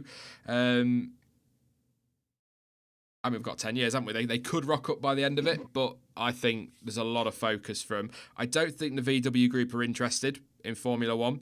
And I think somebody said the other week, or last week, about how they're pulling out of petrol racing. I might be wrong on that one, but there's Audi, BMW, Porsche. I'd love them to, but I don't think they will. I think their focus is Formula E now, Jordan. Yeah. No, I agree. I think with all them, there's been like loads of talk over the years about having these big German car manufacturers in Formula One, and then within a blink of an eye, it's like, well, obviously there's been rumors and stuff, but within a blink of an eye, you've got BMW in, like Audi in Formula E, then straight away BMW, then Porsche, and it's like, and now Mercedes, and like they've all just like quickly went to Formula E, and of course the future is electric, so of course their concentration for their road cars is going to be Formula E. I couldn't see any of them coming into Formula One whatsoever. But then again, we don't know what the future holds. Anything could happen. We're only saying this with what we've got now, obviously. So, I mean, to be fair, the best opportunity you've probably got is maybe BMW. Now, I'm saying that with a very slim chance, because they have been in F1 before, quite recently, in the grand scheme of things. But even then, I wouldn't say any of them will be coming in. And I don't think not just the German manufacturers, any manufacturer for that matter. I know Aston Martin are coming in, but that's through Lawrence Stroll. And if Lawrence Stroll wasn't involved, I couldn't see Aston Martin in there anyway. So I mean, like I said, we don't know what the future holds, but without a shadow of a doubt, I think car manufacturers will be looking at Formula E more than Formula One, unless F1 changes something so they're more focused on electric rather than hybrid. I agree. I think I'm sure it might have not been Stuart, but I'm going to say that it was talking about actually we might see more of these Aston Martin, Racing Point and Alfa Romeo Sauber tie-ins rather than a manufacturer coming in properly. Yeah.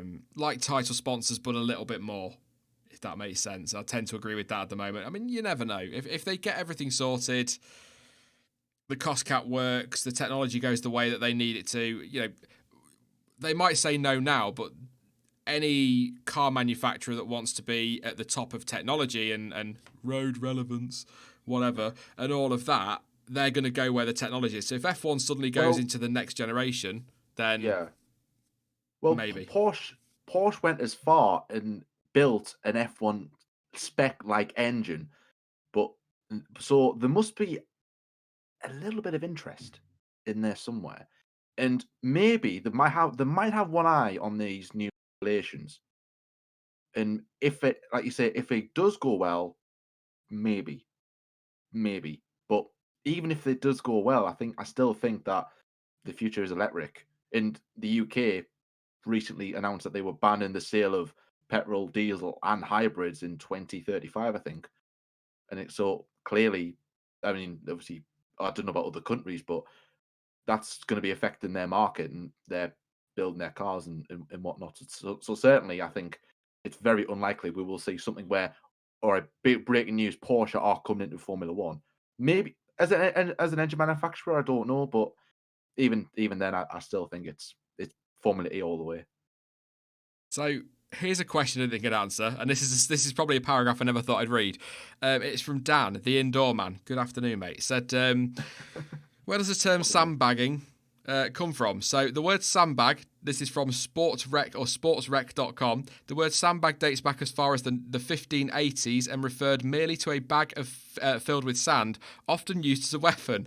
The noun evolved into a verb around 1887, meaning to attack someone with a sandbag, making a sandbagger a rotten individual who ambushed his victims with that sandbag. In the 1940s, sandbagging meant to hold back from betting at first in hopes of making a greater bet later. The modern meaning of the term took shape around 1970. You're a rotten individual. You're a sandbagger. I do love language. It fascinates me. So there you go, Dan. I've answered that one for you, mate. Or that's one thing. It might not be. So yes, what's happening on track? Get back to that before I start attacking people with my bag of sand.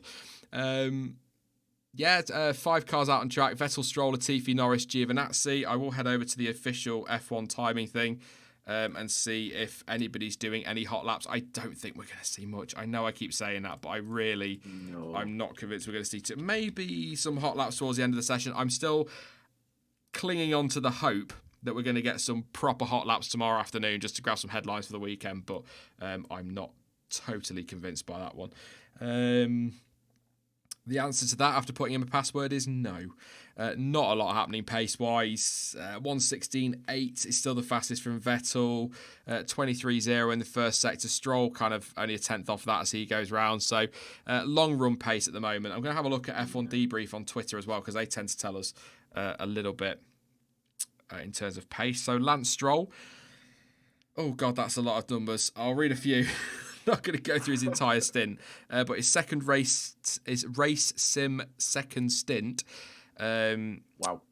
I know, was on the C2 tyres. So 23. Wow, that's not bad. That's consistent. 23.4, 23.4, 23.5, 23.6, 23.6, 23.7, 23.7. He was on a program there. 23.3, 23.7, 23.3, 23.7, 24.0, 25.5. So I tell you what.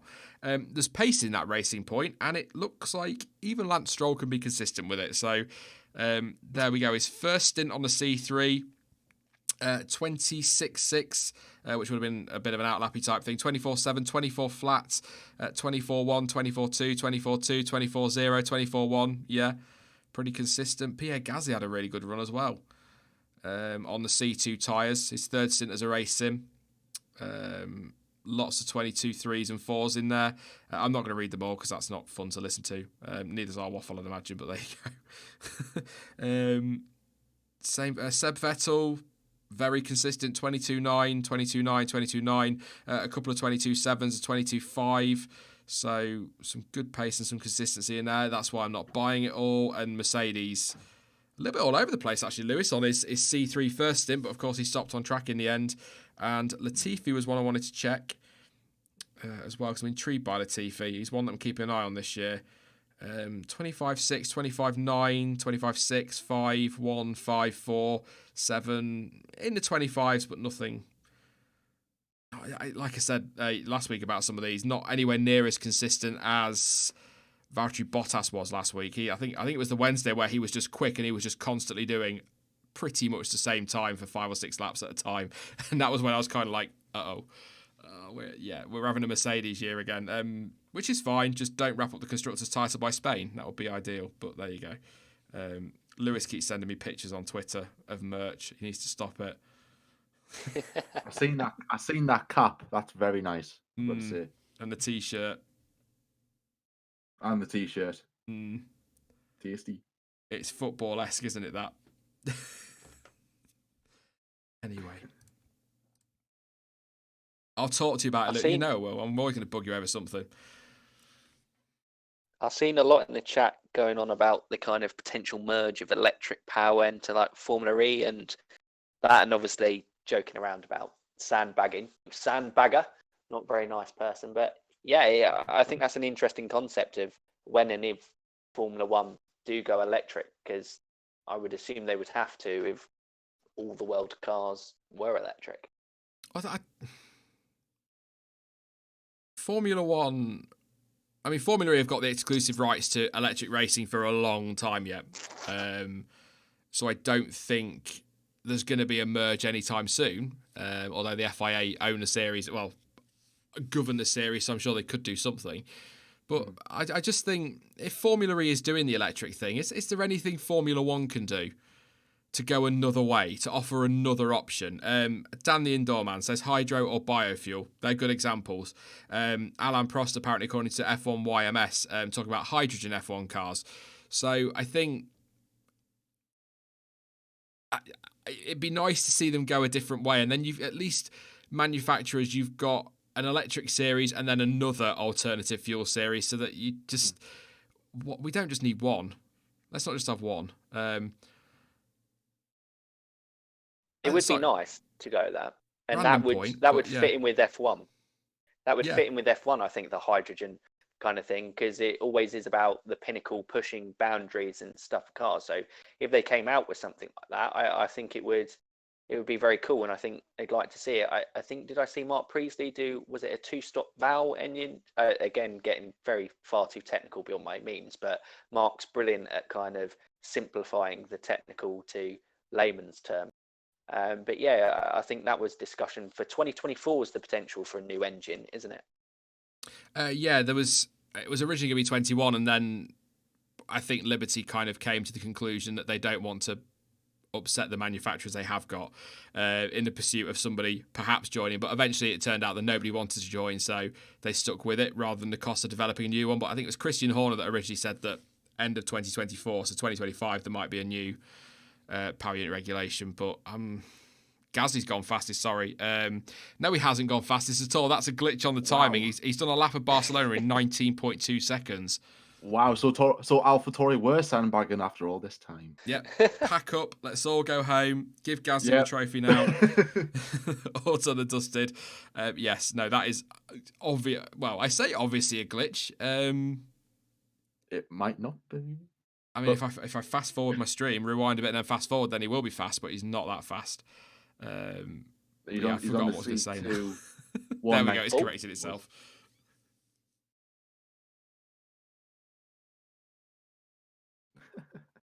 I could see F1 and Formula E merging in the future if F1 don't find something else they want to go pursue with the tech. Yeah, it always seems, well, I think it depends who's in. If we get to a stage where more independents do come in with the budget cap, would it then make it more affordable because they actually know a budget that's a minimum level to compete? Or you might get kind of teams like I think spoken about. I think previously the stream, did you do it with John T talking about like a Dams or a Campos or Prema coming up into F1 as well? You know, those type of teams that have a racing structure, if you know they've got the pricing bracket, you might see those. Where if it's more manufacturers, you feel it go electric. If it's more independents, there's less of a market because they're not really selling road cars. I think only really McLaren out of, like you said, the true independent, have their kind of road car brand. There's a couple of people in chat talking about the sound. How important is the sound of F1 cars to you guys? Because I seem to remember that when we first moved to these, I mean, when they moved to V8s, everyone was criticising, saying they sound awful, and we got used to them. And then these, everyone said they were terrible, and people have kind of got over it and got used to them. If they did go silent, would people get over it, or would that really be, as some people would claim, the death of the sport? again, with like when something changes like big in Formula One, like the halo, like the logo, and of course the V6s, it's something that will be hit by criticism, even if it's like a small little change. People, not everyone's going to be happy with it. So, but then after like I don't know, 5, 6 races, we just concentrate on the racing. We just get on with it. It's all right. That's the noise of the car. It could be better, and then we just kind of get on with it. And then it crops up every now and then because like a pundit might ask a driver, "Are you happy with the sound?" Or the driver might go, "Well, I miss the old days of the sound and stuff." But I think it would be odd, definitely. But I think after a while I think we'll just get on and get used to it. I I would mean, prefer the V8s, of course. They yeah. do sound racier. I think sound is important in a way, but if it's like, would you rather have loud cars in crap racing, or would you rather have quiet cars in good racing? I was just gonna say, if I of course I grew up with V10s. I'd love to hear a screaming V10. Of course I would. But Yeah, if the cars are silent, but we've got I know unrealistic expectations, but for argument's sake, we've got 20 drivers all in with a chance of winning a Grand Prix every weekend. I'd rather have that and a silent car than a exactly. procession and a roaring V10. Uh-huh. Yeah, Uh, it will be hit. It will be hit by criticism, and yeah, I think it will affect the look of the sport in a way. But like I said, to be fair, it will we'll get used to it. people asking what the wet fart sound is. I think it's possibly Mike's mic. Mike's mic. Oh, what's Mike's Mike doing? Farting apparently. Oh wow, Is that you, Mike? I apologise. Oh, Jesus. Well, clearly, maybe I've got bowel problems that I don't realise about. Thanks, I'm off to the doctors. See you later, guys. No, sorry about that. Johnson's gone too far again. So Jordan, are you pleasuring a toad? Am I pleasuring a toad? No. I mean, that's probably not the first thing I would have jumped to. No. And to be fair, it's probably just rubbing on your shirt or something, Mike. It's probably not even anything disgusting, but we managed to twist everything. Because we have streams to fill. Exactly, that's a good 10 minutes feel there. Yeah. We use it. Favourite fart sound? Well, Is at the least sound it took of a 5 fart days. important? At least it took 5 days to get to toilet humour, so that's okay. Sax wants to know how old we are. I'm 14. I'm I do 5. not look good for 14. I am 34. I'm an old man. 34. I'm 23. And I'm 26. Well, we're kind of not bad, are we? Oh, Annette, that's harsh. We're kind of covering these quite nicely there. Yeah. Thanks, Annette. Thanks, Annette. There you go. I'm just waiting for the inevitable. Oh, I thought you were about 20. So, I mean, thank you. Thank you. When I first started watching your videos, Sean, I thought you were about 24, 25 by the sound of your voice. But then when I met you in person, I went, right, that explains it. Whoa. I'm only kidding. That is harsh, man. Then I saw you went, that guy is not 24. I was like, whoa. Actually, no, I'm not. Hi, Jordan. It's Sean. You're Sean? Wow. I need to enjoy the next 4 weeks. I'm not 34. I'm 33. I'm not 34 until March the 24th. So I'm 33. Shut up, everybody. Oh, Mark put in chat, I thought you were 50. Oh, It's very rude, isn't it? that is rude. Dan thought I was 69. There you go. K-Mag. Someone was always going to go there. K-Mag about to get in the car. There you go. Sean, who do you think is the most underrated F1 driver of all time? From Christopher Michael. I need to read these before I read them out.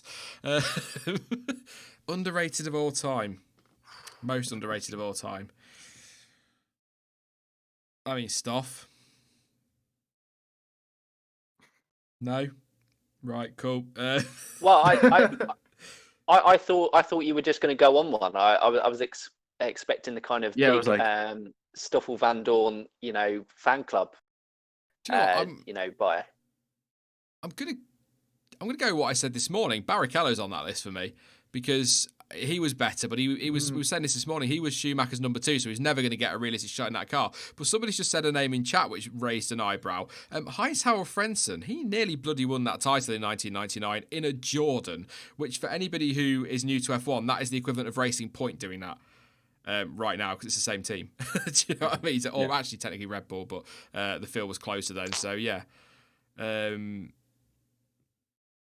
doesn't get a lot of love, I feel. And I watched the 99 review the other week before I did my point swap, and I could have, watching back that Nürburgring race, the European Grand Prix, and he's leading the race. He's fighting well. He's holding off Coulthard.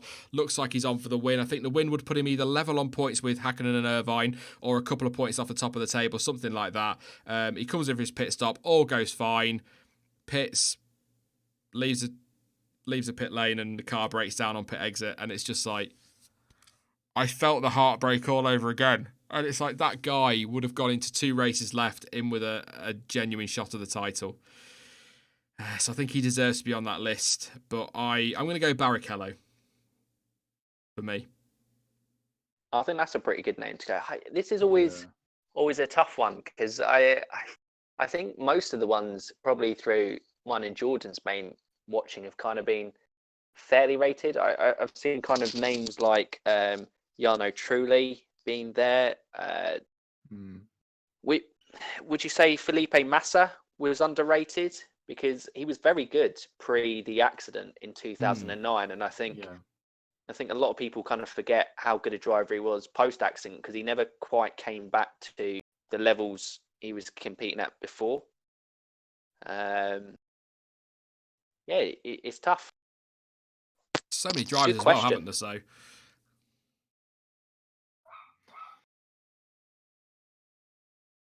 Obviously, we've got the classic Raghunathan ones in there, of course. Raghunathan for F1 2021, surely. Yeah. I was looking at the chat now, look at some of the names in there. Ericsson, obviously. Sergio Perez from Matty there, a couple of others saying him. I think out of the grid now, he probably is a little bit underrated. If you look at that, not all time, but if you look at the grid we've got now, he's probably quite underrated. Yeah.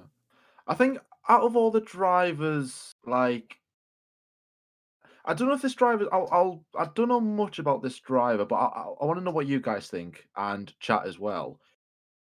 Mike Hawthorne. Now, reason why I say Mike is he was the first driver from Britain to win a world championship, yet we always talk about Sterling Moss. Hawthorne never seems to get any mention. I know, Stroll. Moss was unlucky not to win that championship. I think it was in 58. 58, 59. And I don't know if he's underrated, but I always seem to mention that he never gets any, like, when it's his birthday, or when it was his like anniversary of his death or anniversary of his championship. Like, everyone goes, "Oh, today's Sterling Moss's birthday," but no one ever seems to mention Mike Hawthorne. Like, I'm liking your going back into history, mate. Alu in chat says it. Jochen Rindt gets forgotten too much. He's my go-to answer on Pointless. Yeah. When it's an F1 one. But yeah, no, I'll tell you how underrated Mike Hawthorne could be. Until you said him, I never even gave him a thought. And that kind of says it all, doesn't it? Exactly. I know some 1 or 2 people did say Moss, and Moss did win more races, and I think I would say is the best driver not to win a championship. But I didn't see him race. I'm just going off, what people tell me, and what other people said about Moss who knew him and everything like that. But yeah, it's just like Mike Hawthorne is a driver. I knew I was aware of him, but I learned more about him when I watched that Ferrari was a Drive to Immortality or something like that. Something like that, yeah. Yeah. I watched that about a couple of years ago, and that was just about all Ferrari in the 50s. And once I got the same feeling what I did about Jim Clark when I started learning about Jim Clark. I was really interested, to the point of where I now say Jim Clark is my favorite driver, even though I've never seen him race. I love what people talk about him, what people say about him. And with Hawthorne, when I learned what he did with the championship and stuff, and how tragically he died, and then I'm just thinking, no one really seems to talk about him enough. So I don't know if that's because he's underrated. I just think no one talks about him. I think that's a fair point. It wasn't. I don't know. I'm pretty sure I've got this story right. I'm pretty sure Mike Hawthorne, it might have been that championship that he won, that he was off the track and Sterling Moss stopped to help get Mike Hawthorne started again. And then Mike Hawthorne went on to win the race and then obviously led the championship, where if Sterling Moss had kind of gone for now, I think there's almost like a the gentleman racer in Sterling Moss that I think made him very endearing to fans, and so that his acts were kind of longer lasting. The fact that he was racing against Fangio and with Fangio, obviously he was in the same team in 1955 with Mercedes, wasn't he? But I think that's why Moss is more memorable. But yeah, I'd probably agree with that. Mike Hawthorne is a very underrated champion. Again, he didn't, a bit like Sean, he didn't even come into my mind when the question was popped. But it's always difficult talking to people about people that you haven't seen race, isn't it? It kind of feels like I'm going off what people said. Yeah, you feel like someone's going to come across some gatekeeping and go, well, you didn't watch him race, so. But exactly. Sterling Moss, just going off what you were saying there, Mike, is possibly a very good example of the phrase "nice guys finish last." He won races, of course he did, but he never won that championship. And then you talk about his gentlemanly things that he used to do. There you go. This is to Latifi. Sorry, talk about his right rear view mirror is crack. Is that a crack? Yeah. I didn't think he was that bad looking, but there you go. He's. Brutal on Nicholas. He gets enough flack as it is. He hasn't had a race yet, and everyone's basically like 20th Latifi last because he's the easy option to put there. But bless him. He is, but at the same time, it's easy to put Williams last as well, isn't it? I think did you say true. Maybe making top 8 if they can get ahead of Haas and that? So at least you've come on and been a bit more positive about them. But I mean, I don't want to go on about Latifi again because we've talked about his junior career yesterday, but we'll see. We'll give him a chance. I've always said this ever since I've had the channel. Third of the season, 7 races. I refused to do it for Gasly. I didn't do it for Van Dorn and Hartley either. I gave them 7 races before I started going, look, they're going to have to step up, and here's why. I think last year it was probably even more races. I'm probably way too lenient on Gasly before I did my No More Excuses video on him. But I don't like... It's just a personal thing. Some people might love it, but I don't like that after one race, videos start turning up and blogs start turning up about how, is it time to drop this driver? Shut up. It's been one race. I mean, come on, give him a few races. But I like 7. It feels right. Third of the season. And then you can start to go, are they really performing where they should be? It's just too many variables at the start of the season. It really is, isn't it? And they're getting used to cars not quite getting right. I think tracks are very different. After 7 is the first updates have usually come out. I'm trying to think where Barcelona falls into.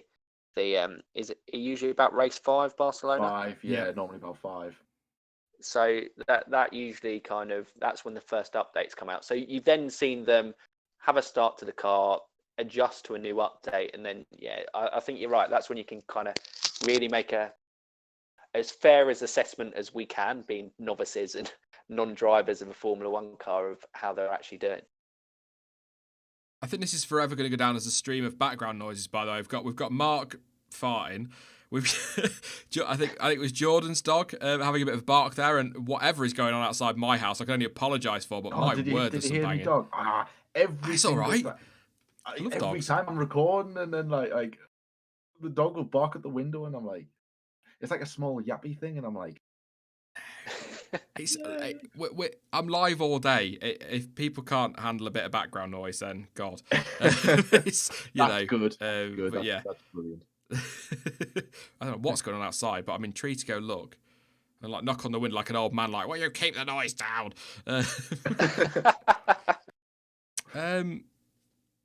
Still busy-ish out on track. We got the Stroll, Latifi, Norris boys out there. Then we got Magnussen, Gasly, and Gio, but. Again, no major times. Norris is out there on the C. It says C3 on TV there, but it's not. It's the C2. So he's not really doing anything spectacular. It's a bit of a quiet old afternoon, but as I said at the start, sort of expected that given how up and down this morning was. So or stop starting it up and down. That's what I'd say. Marcus Winkelhock, what do you think about him? I think he was underrated and didn't get a chance for a place in the place in the grid. Sorry. I mean, he's a cult hero in Formula One now, isn't he? Because he had that one race and led. Was that him? Right. I'm surprised actually that he didn't get a shot in that Spiker. It probably came down to money, but given that he led that race, it would have been kind of cool if he got another shot.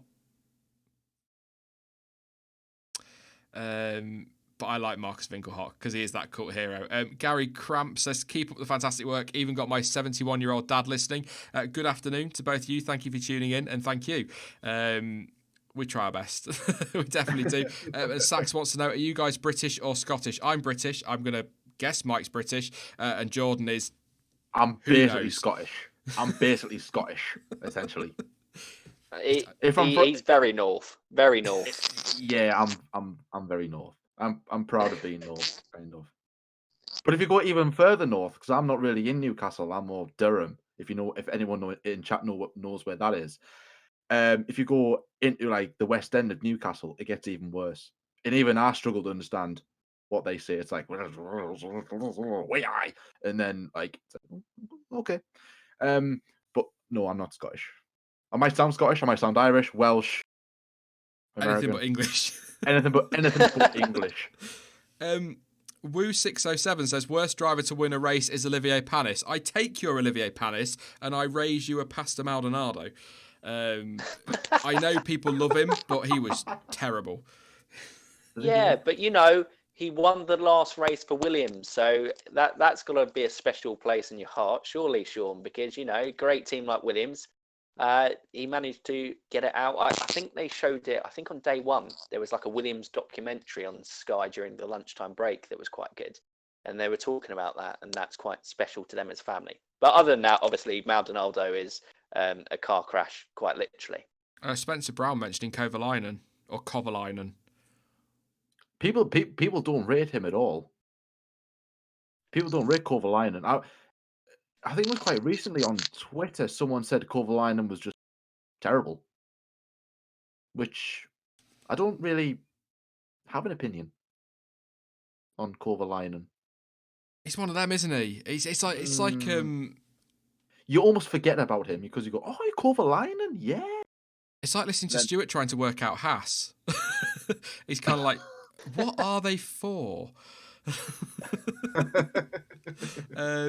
But yeah, a bit of a change of pace, but it's a good question from Christopher Michael. Sure, maybe a graphic question, but what was the darkest race you ever watched? Mine's Japan 2014. I was alive and watched the Imola 94.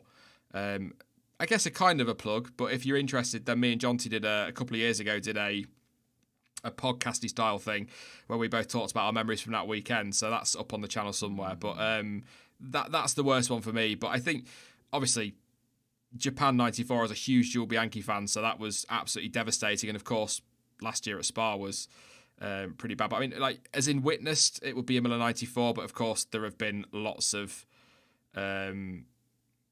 races when you go back in the archive, when you go back to Le Mans in the 50s, that horrible accident, Wolfgang von Trips and his absolutely awful crash as well. There have been some really bad ones, but in terms of witnessing with my own eyes, as in on TV, of course, Imola 94 would have to be the worst because just so much went on that weekend. It was just insane. But yeah, I always say the image that always lives with me, though, weirdly, even though Imola 94 is the darkest for me, is that shot of Jules Bianchi cleaning his helmet during the red flag. And that's one of the last shots from outside the car. I actually have it saved. That's a haunting picture now. I get goosebumps every time I see that photo. It's like, nah. Yeah, no. I watched that race in Japan, but I was never aware of what had happened until when I think I don't know where I was somewhere, and then I got home, and I think it was like a friend of mine sent me a message saying, "Oh, that I was aware that Bianchi had crashed. I didn't know how serious it was." And then this a guy one of my friends was like, "Oh, I hope that that racing driver is okay. Like it sounds really bad. He's in a bad way." And I'm like, I thought this guy's a casual F1 fan. I was like, yeah, the F1 cars are safe. And then once I understood everything, it was just like, oh my god. And then I did see, I don't know if you guys have seen it. There was a video leaked online not long afterwards where it showed Bianchi going into the back of the pickup.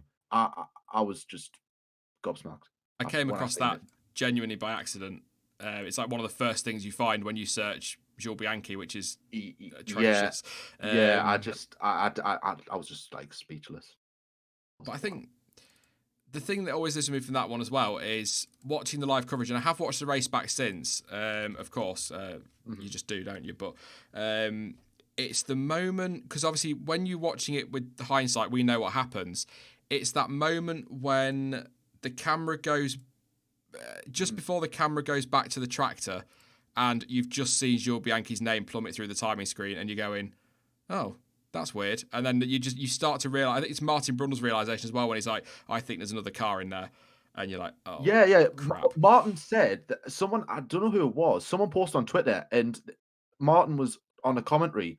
He was talking. They were showing, I think it was a Toro Rosso or Red Bull or someone, and Martin was saying, "Oh, I hope no one's got into the back of that lorry, that pickup because it nearly happened to me," type of thing. Like he said it. Obviously, he wasn't aware as to what happened, but it was just the way he said it was quite horrifying. And another thing that as well, when you were talking about the race itself, there's an actual footage of Sutton going off Hmm. at the corner, and you see Jules at the bottom of the screen go round. So obviously, like Jules is in front of Sutton. Sutton goes off. You just see Jules go round, and then that's probably the last capturing image of him on TV, like in the car. And then that probably again that gives me goosebumps because you know what's coming. Like the next lap, like that's the last time we see him. I mean, It's Martin like, Brundle. ugh. He's been banging that drum, rightly so, for years before Bianchi's accident. Nobody listened. Yeah, He was, he broke a marshal's legs. He could have been killed in that situation. I know it wasn't high speed, but Scott Speed at the Nürburgring in 2007, spinning off track under safety car, yeah, just tapping the tractor. The warning signs have been there for years, but again, I'm going to move off this topic before it gets too dark. But yeah. at the True. end of the day, if the FIA reacted before things like this happened, maybe I think the thing with Bianchi though, and the virtual safety car might have saved him. And somebody asked if the Halo wouldn't have saved him. No way.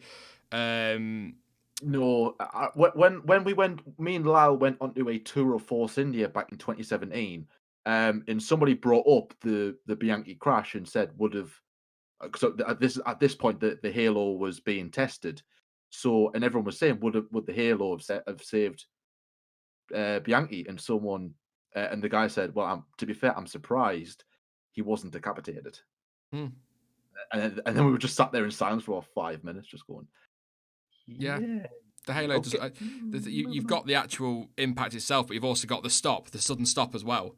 So the Halo's doing nothing in that situation. And I know safety, like I said, the virtual safety car, it might have saved him, but it's one of those freak accidents. So I still get angry with the FIA for not reacting to these things quickly enough. But at the same time, sometimes I'm not making excuses, but sometimes you can't react to something until it happens because you don't understand that could happen. But it's not even an excuse because it's the warning signs have been there for decades. I mean, come on. Yeah. But anyway, let's move on quickly Let's move before on. I start, because I will go off on one about the FIA and how. Yeah. Anyway, good question. What happened to Max Chilton? He's racing an IndyCar now, isn't he? On sort of Bianchi and his Yeah, he teammate. is. He is, yes, yeah, he was. Yeah, he is. Yeah. I Well, liked. that's the end of that. Actually, an interesting one on Max Chilton is I believe he is stopping oval racing. So he's only going to race the circuit tracks of IndyCar plus Indy 500 because obviously that's the big oval one. But yeah, I think as of this year, that's what he's doing, which is a little bit interesting. Thick boy in chat, a line that I always use to people when not necessarily on streams and things, but in my personal life. He said the G-force on Bianchi, just goes on to explain G-force, then said the only thing that would have saved him was no tractor near the track. I've always said that if you could talk about the Halo, you could talk about the virtual safety car, if that tractor isn't there, he's probably not dead. So there you go. But anyway, yes, moving on. Has anything happened to cause Red Bull's low number of laps? They've been very quick. I have another look for you over on Twitter, but they've not really said a lot about it. So I think in terms of Albon, I don't think there's been any issue that I've seen. But this morning, of course, Max Verstappen, he had a spin, beached it in the gravel, and that cost him some track time. But even he got out in the later stages of the morning. But I've not seen anything about any issues with Alex Albon. So there you go.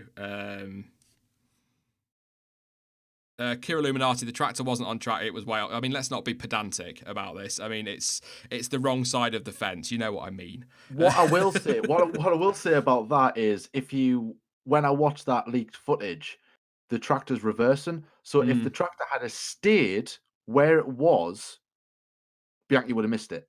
Yeah, I mean, it's got to move at some point, hasn't it? But I know what you're saying. To be fair, like I know, like you said, Sean, the warning signs were there, but it was wrong place, wrong time. It was like, if you had planned it, you couldn't have planned it the way it unfolded. It was just like, yeah, it was just wrong place, wrong time, and it's and that makes it even worse because you're like, oh man, like, what if? Well, it's easy to say with hindsight, but that race probably shouldn't have gone ahead anyway. It is. Yeah, exactly. Because exactly that. There was talk of it not going ahead at all. But, I don't think it would now. The conditions were bad. It was too late in the day. The sunlight was disappearing, and we had the safety car out, but cars were spinning under that because the conditions were so bad. I don't think it would have gone ahead now. I remember Brazil, kind of staying on the topic, moving off a little bit, but I remember Brazil. I don't know if it was 2014 or 20. It might have been 2015. I can't remember. But it got really wet. The one where Kimi Räikkönen spun on the straight. It got really, really wet, and the red flag was suddenly thrown. And I'm sure it was a Martin Brundle or somebody was like, they wouldn't have been surprised if the FIA have got on the phone and gone, stop this race now. This can't keep going, because it was all still quite raw at that point, and the conditions weren't great. So that was a crazy race. But anyway, why Mercedes don't do laps? It might be 2016 Bloomy, actually. Yeah, good shout. Lewis Hamilton is in the pit, still in the pits.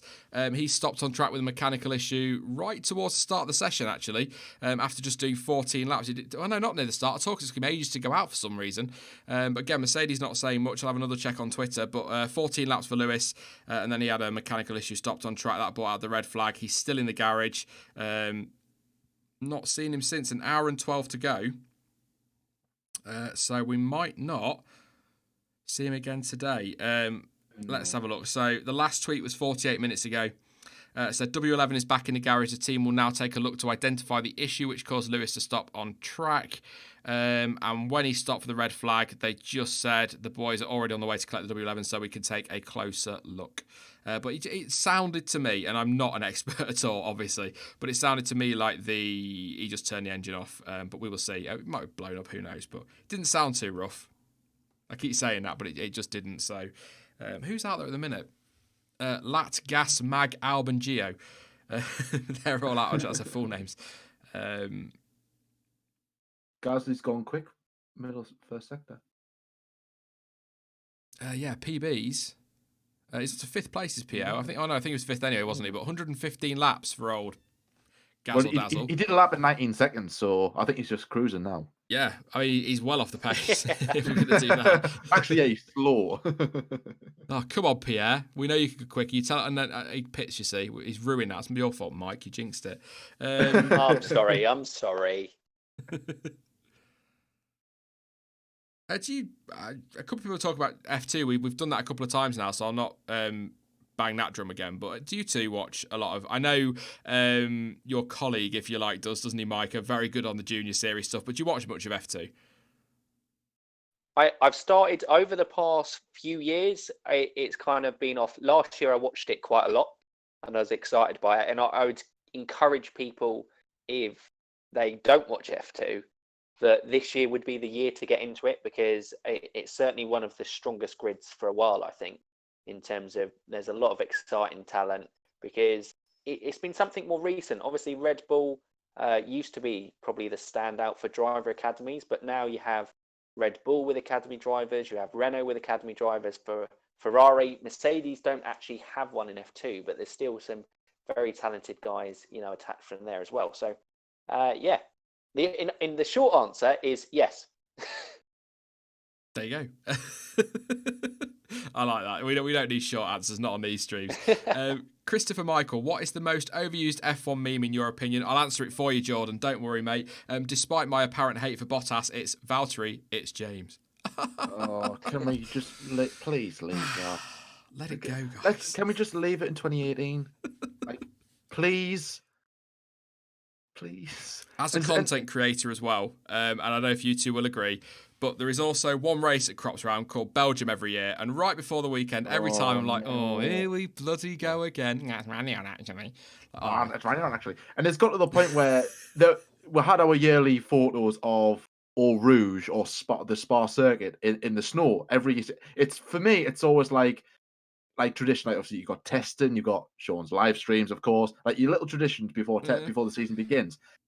And the first one, and one of my ones is seeing Spa in the snow, and then this year I've seen someone go, "Oh, here's snow at Radion," like, just mate, just no, it's Eau Rouge, please. Can we just leave that in whenever the bloody hell it was? Bottas I can tell, 2.0 Jordan, annoyed, you're didn't it? hurt there.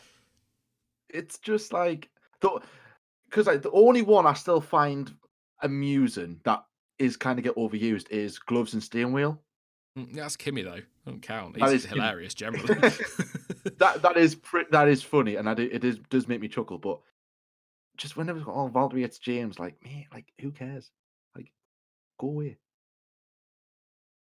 Yeah. Quickly before Jordan if that's goes. not a way to move on to the topic, I was going to say Jordan's done there. XC3113NT in chat, who I assume is related to 65535 says, at what time will Drive to Survive Season 2 be released? I don't know for sure, but usually Netflix tend to go with midnight, wherever you are. I'm they do so worldwide. excited. Well, I've got to stay up and watch the Williams episode before I stream tomorrow, but I'll have to watch it over the weekend, the rest of it. Are you 801? Are you joking? It's not 1 minute, it's 8 GMT. Oh no, Jack, I'm not. No, I can't watch an episode before I stream. We'll be streaming tomorrow from 11 a.m. Or just watch it while you stream. Hi guys, welcome to today's stream now. And then just watch it.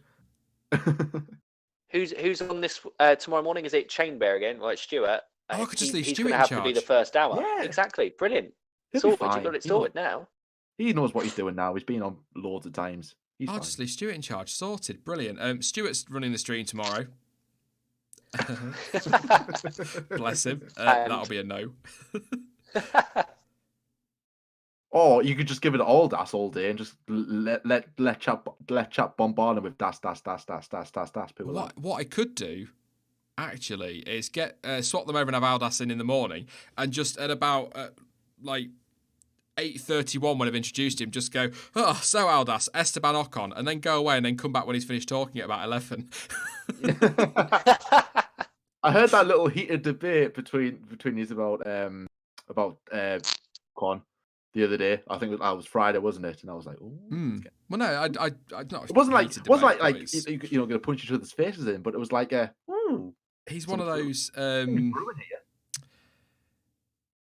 We kind of both were. We found it quite fascinating last Friday that we both have very similar opinions on Ocon and Perez, but how we get to those opinions are completely different ways. It's quite weird. So we were saying that afterwards. So very interesting how we managed to do that. But yeah, Aldas and Stuart in the morning, Aldas in the afternoon. I will have to try and quickly flash through the Williams episode. Before I go live. And if it's there, I'll be all giddy. Someone said in chat there, Spencer Brown again. He said, "What about Rob Spenley asking Felipe to move over for Fernando Germany? If they had memes back then, that would have been a big one. That is true.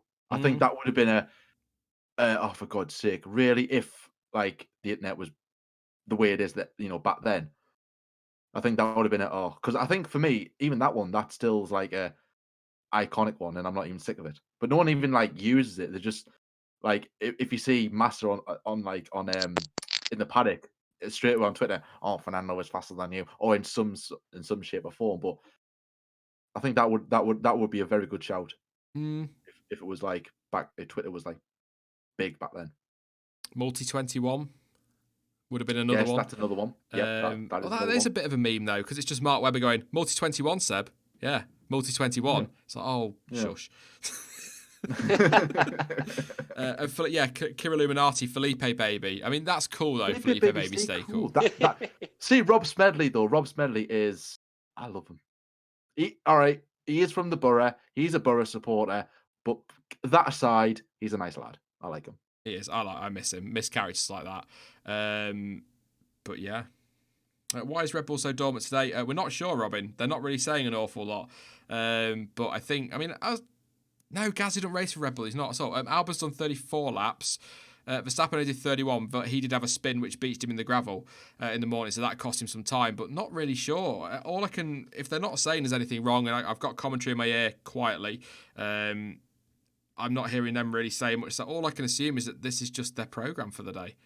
This morning was really stop-start, so I don't think many people got the laps in they wanted to anyway, but we'll keep an eye out. I will keep it. I've got Twitter open, so I will keep an eye out on that one throughout. I'll do a quick run through the order. Why not? I know it's exciting, isn't it? To be fair, not a lot changed. We can't wait. It hasn't changed, has it? I can't see anyone who's changed.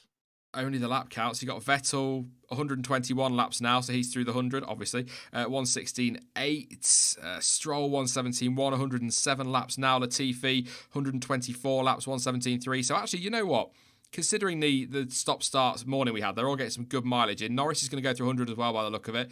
117.5. Gasly, 117.5. He's gone through 100.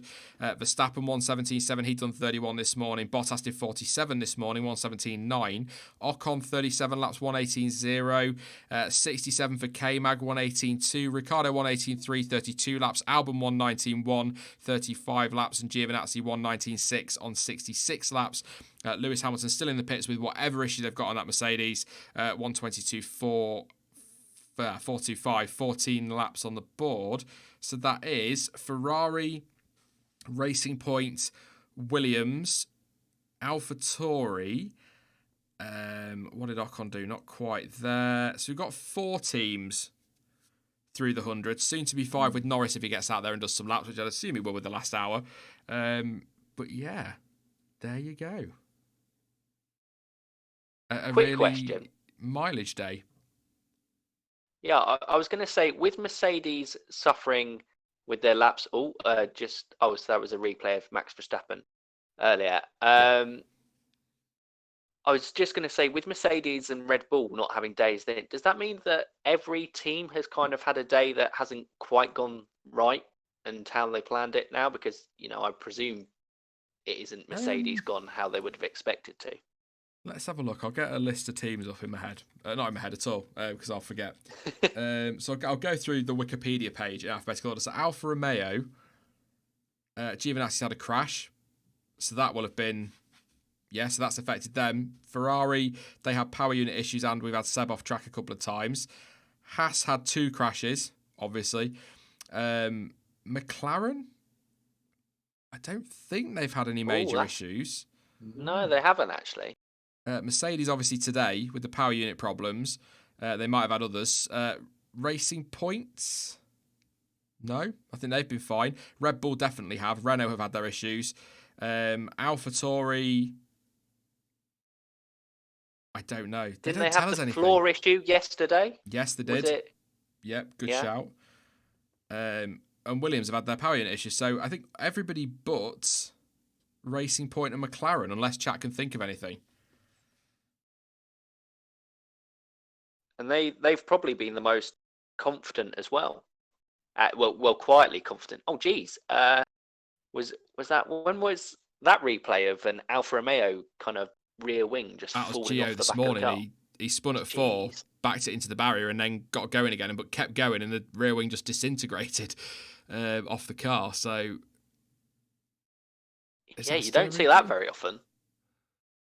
We're not still on the replay, are we? Or is that live? No. I think this is live. Ooh. Although he's he is currently out, so it makes sense. I think I'm about 10 seconds behind you because I think I'm watching it on TV. So Oh, Jack, yeah, it is 8:01 GMT for Drive to Survive, so I'll have to make sure my stream's ready so I can watch a bit of that. Is the live stream pushed back half hour to 9 o'clock? Yeah. How many episodes are there? 10? 40 minutes each? Yeah, I won't bother streaming tomorrow. Just watch that. Is it Scott Mitchell? Hang on. Yeah, Scott Mitchell from the race. I'm just going to read you the tweet. And just to avoid any trouble, please do follow them on Twitter at We Are The Race. I wonder if we've just seen the first hint of a higher Honda engine mode. Gasly was on course for a low 1 minute 17 lap and topped the speed trap in sector 2 without a tow before aborting the lap. Can't know for sure, but we're into the fun bit of testing now. We have this every year, but I distinctly remember not last year, so 2018 testing, Sebastian Vettel on an absolute stonker of a lap and then actually slowed down as he's going down the straight to go over the line. He actually lifted. And you're like, oh, yeah. And so I think we might be at that tasty time now. We're all trying to guess. We're being teased, basically. And I'm very much looking forward to it. I'm an old man. I was going to try and hang on. Are you two all right just to talk to chat and answer some questions for a couple of minutes while I go for a wee? I'm too old, guys. I just can't take it. I can't hold it for an hour. And yes, chat, that falls under too much information. Yeah, I'll be as quick as I can. Right. Well, Jordan, it looks like we're taking over. We've got control of chat. What do we do with you?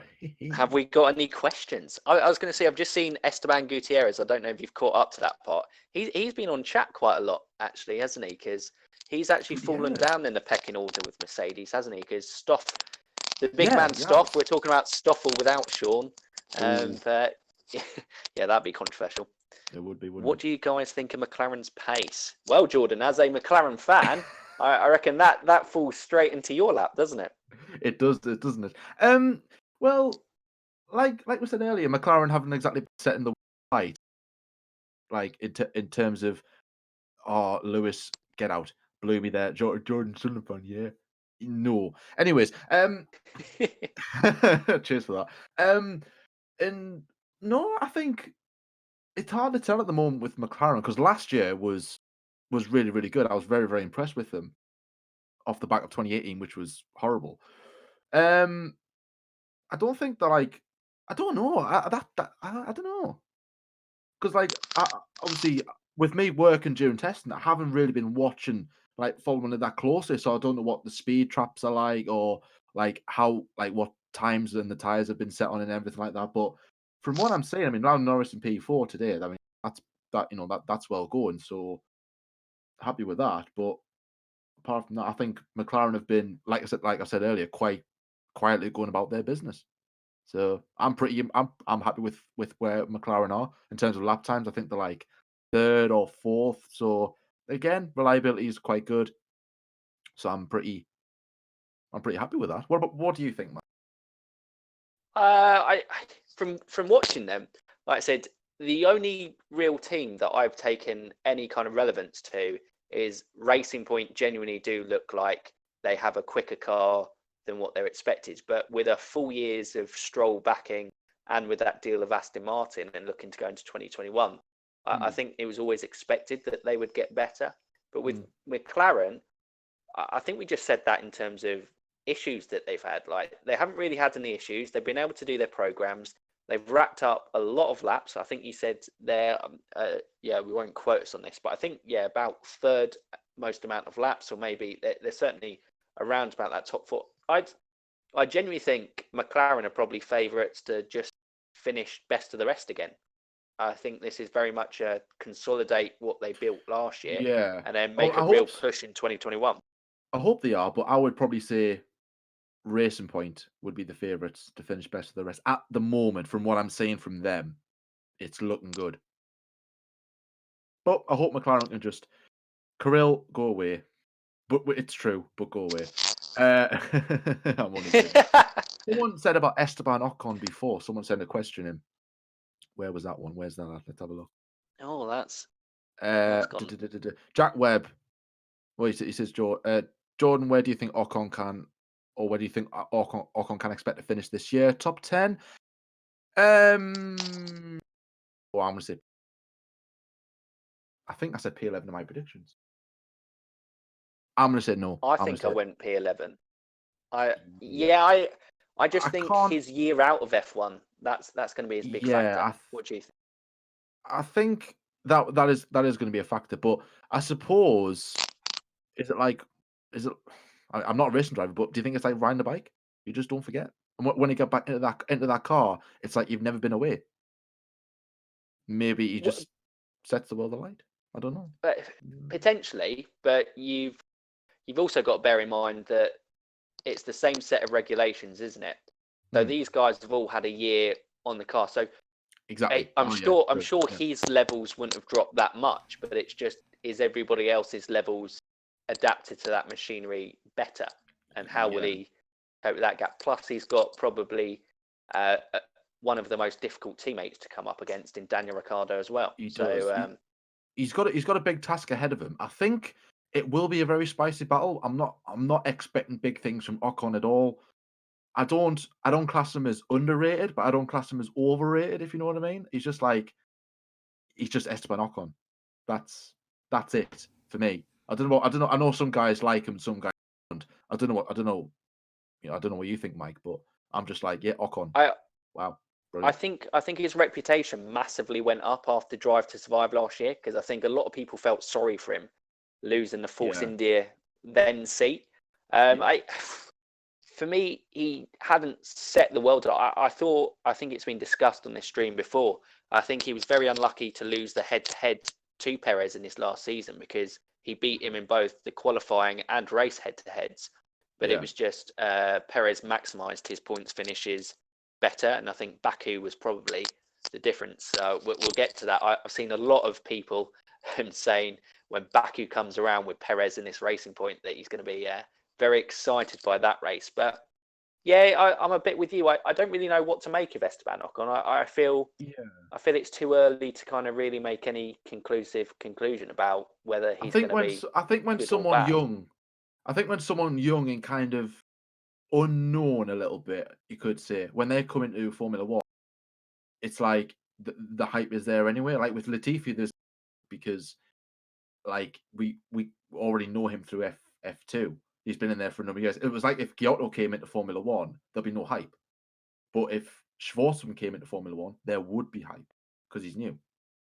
And I think Someone just said Raul Ocon is Bottas, if you know what I mean. I think that's probably a fair assessment.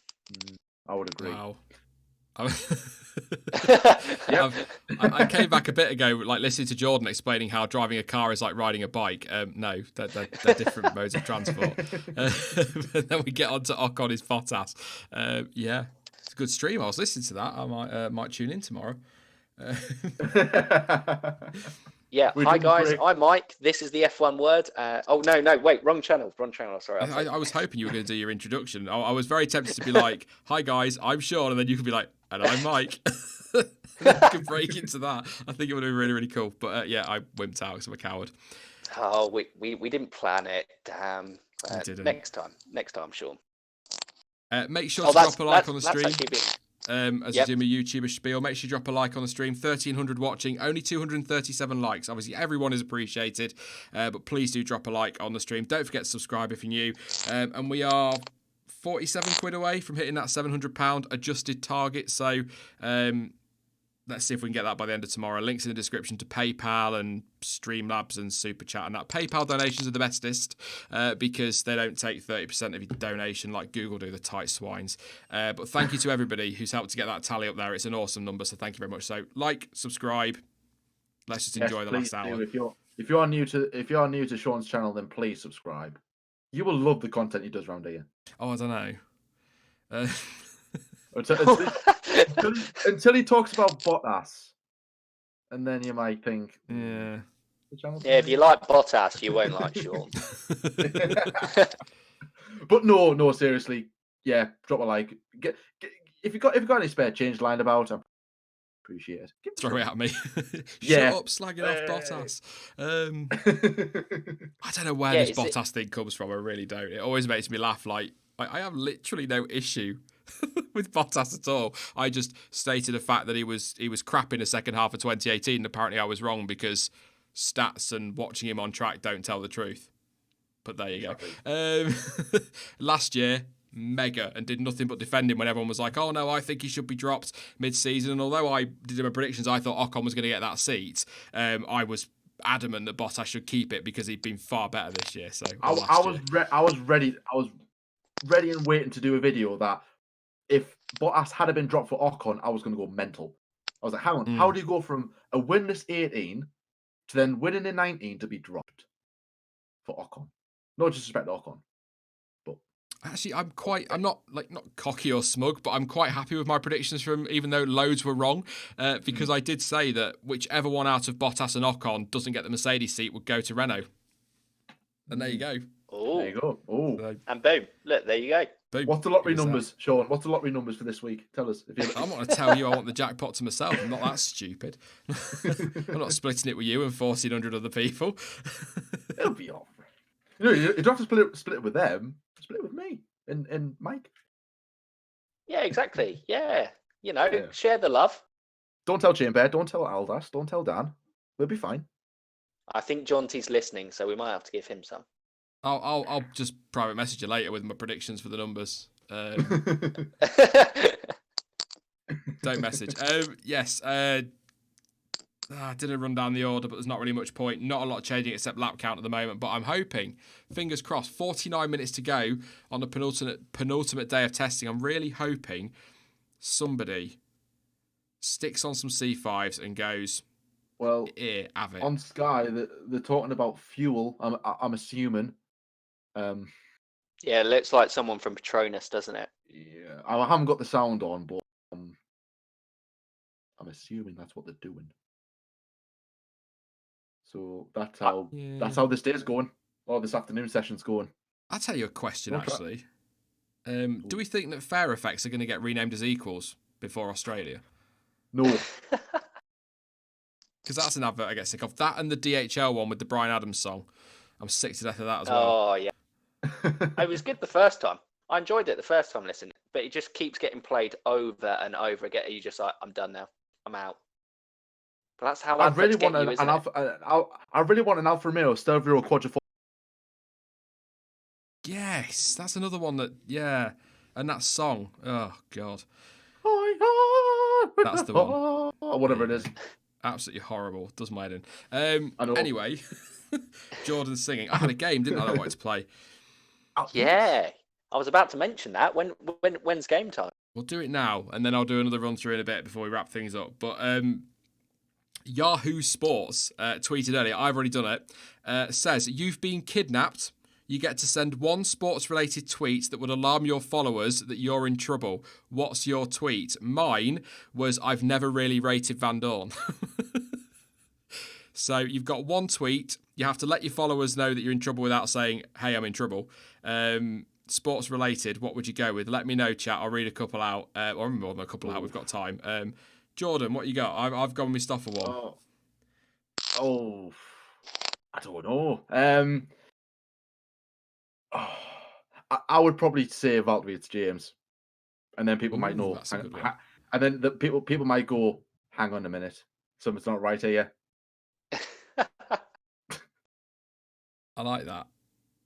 What about you, Mike? Yeah.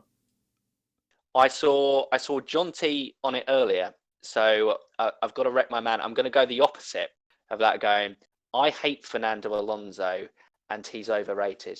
I think that would be the one. People would be like, if Mike said anything against Fernando Alonso, that's it. He's in trouble. Right.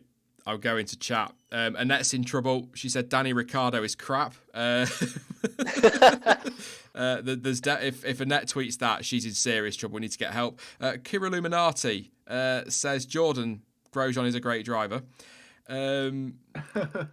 Samar said God Raghunathan is a genius.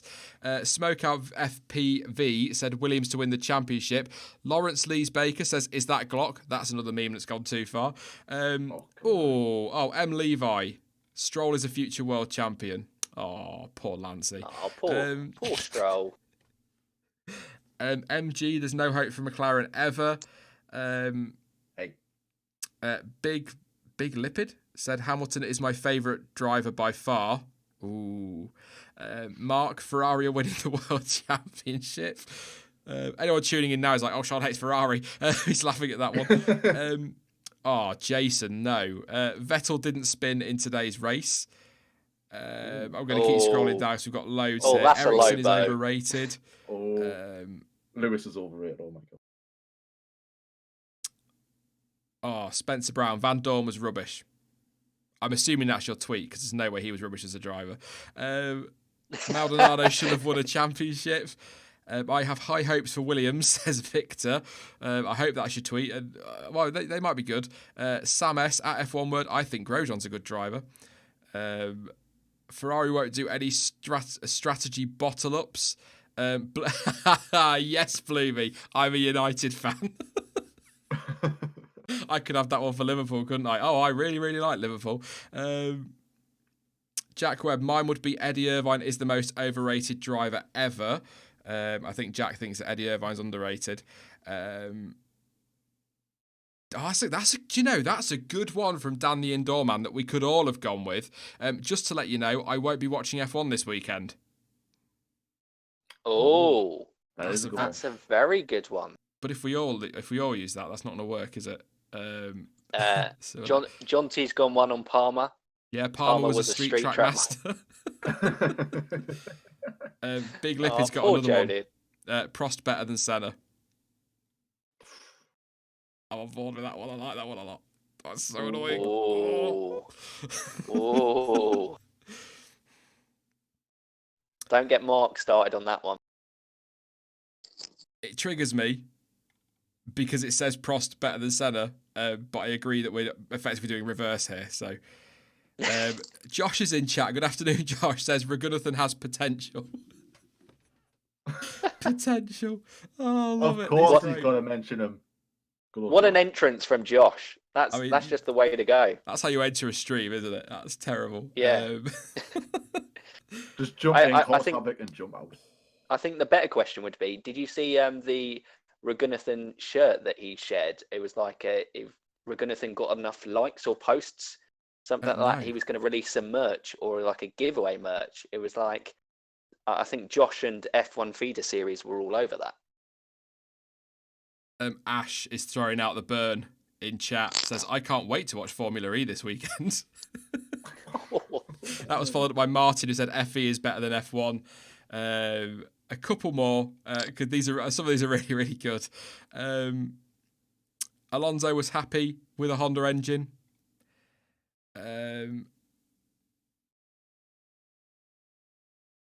There are some that are really bad, like really distasteful, and I refuse to read them. But also, I do have a very dark sense of humour, so I won't read them because some people might get offended by them. But I do like. I've seen them. They're really naughty, but I've got a very dark sense of humour. Right, that's it. Lewis Bloomfield is getting an unfollow on Twitter. Look at that. Look at that. Right. I'm sorry, mate. That's I don't want to know. I don't think Lewis likes to wind people up. Sunderland better than Newcastle. No, not having it. It's reversed though. So Newcastle better than Sunderland. I don't care. It's just triggered you because of the way round it is. Yeah. Yes, it's triggered us. And he's put that little emoji at the end as well. So one more, and I'm ending it on this one because it is perfect because of my feelings on them anyway. James, I've just bought some Rich Energy from Tesco. Actually, I've got 3 cans of it. I own 3 cans of it. 3? Yes. How did you find 3? Rich Energy don't even have 3. I know. Yeah, that's what I thought. William Story just goes around posting pictures with his one token one that he has, doesn't he? I'm here to confirm they exist. I've got 3 of them. He's poured Red Bull into some empty cans, hasn't he, that he made himself on a 3D printer or something. That's very true. Are these going to be like collectibles in the future that, in 10 years' time you can sell them on here's eBay? The plan. I bought them to do a video at Silverstone to do a taste test. That went well. But it never came off. So now I've got 3 cans of Rich Energy for no reason. What do I do with them? News from Mercedes. Try to drag us very, very quickly back to the track action. Yes, we should. I subscribe for F1, not memes. Mercedes has confirmed that Lewis Hamilton will not return to the track today following his on-track stoppage earlier. That's from Fergal at gptoday.net. And Mercedes, Lewis Hamilton stopped on track due to an oil pressure anomaly, which made the engine shut down as a precautionary measure. We said it didn't sound like it was poorly, didn't we? We will keep investigating further, but unfortunately that concludes our running for today. So it's an oil pressure issue for Lewis Hamilton. So his day is over on 14 laps, which actually only takes Mercedes' tally to whatever 47 and 14 is, 63. No. Oh my God. I just humiliated myself again in front of nearly 1,400 people. It's all right. We've all done it. It's 61. I was in the right ballpark. Yeah, I'm going to finish the stream and go throw myself off a bridge. That was not good. Thank you, Chris. 61. Yes, there we go. It's been a long 2 weeks of streaming. Fun 2 weeks of streaming. One more day to go. I can't say I've had a rough... I wasn't very well last Friday morning, which didn't help. But other than that, it's been good fun.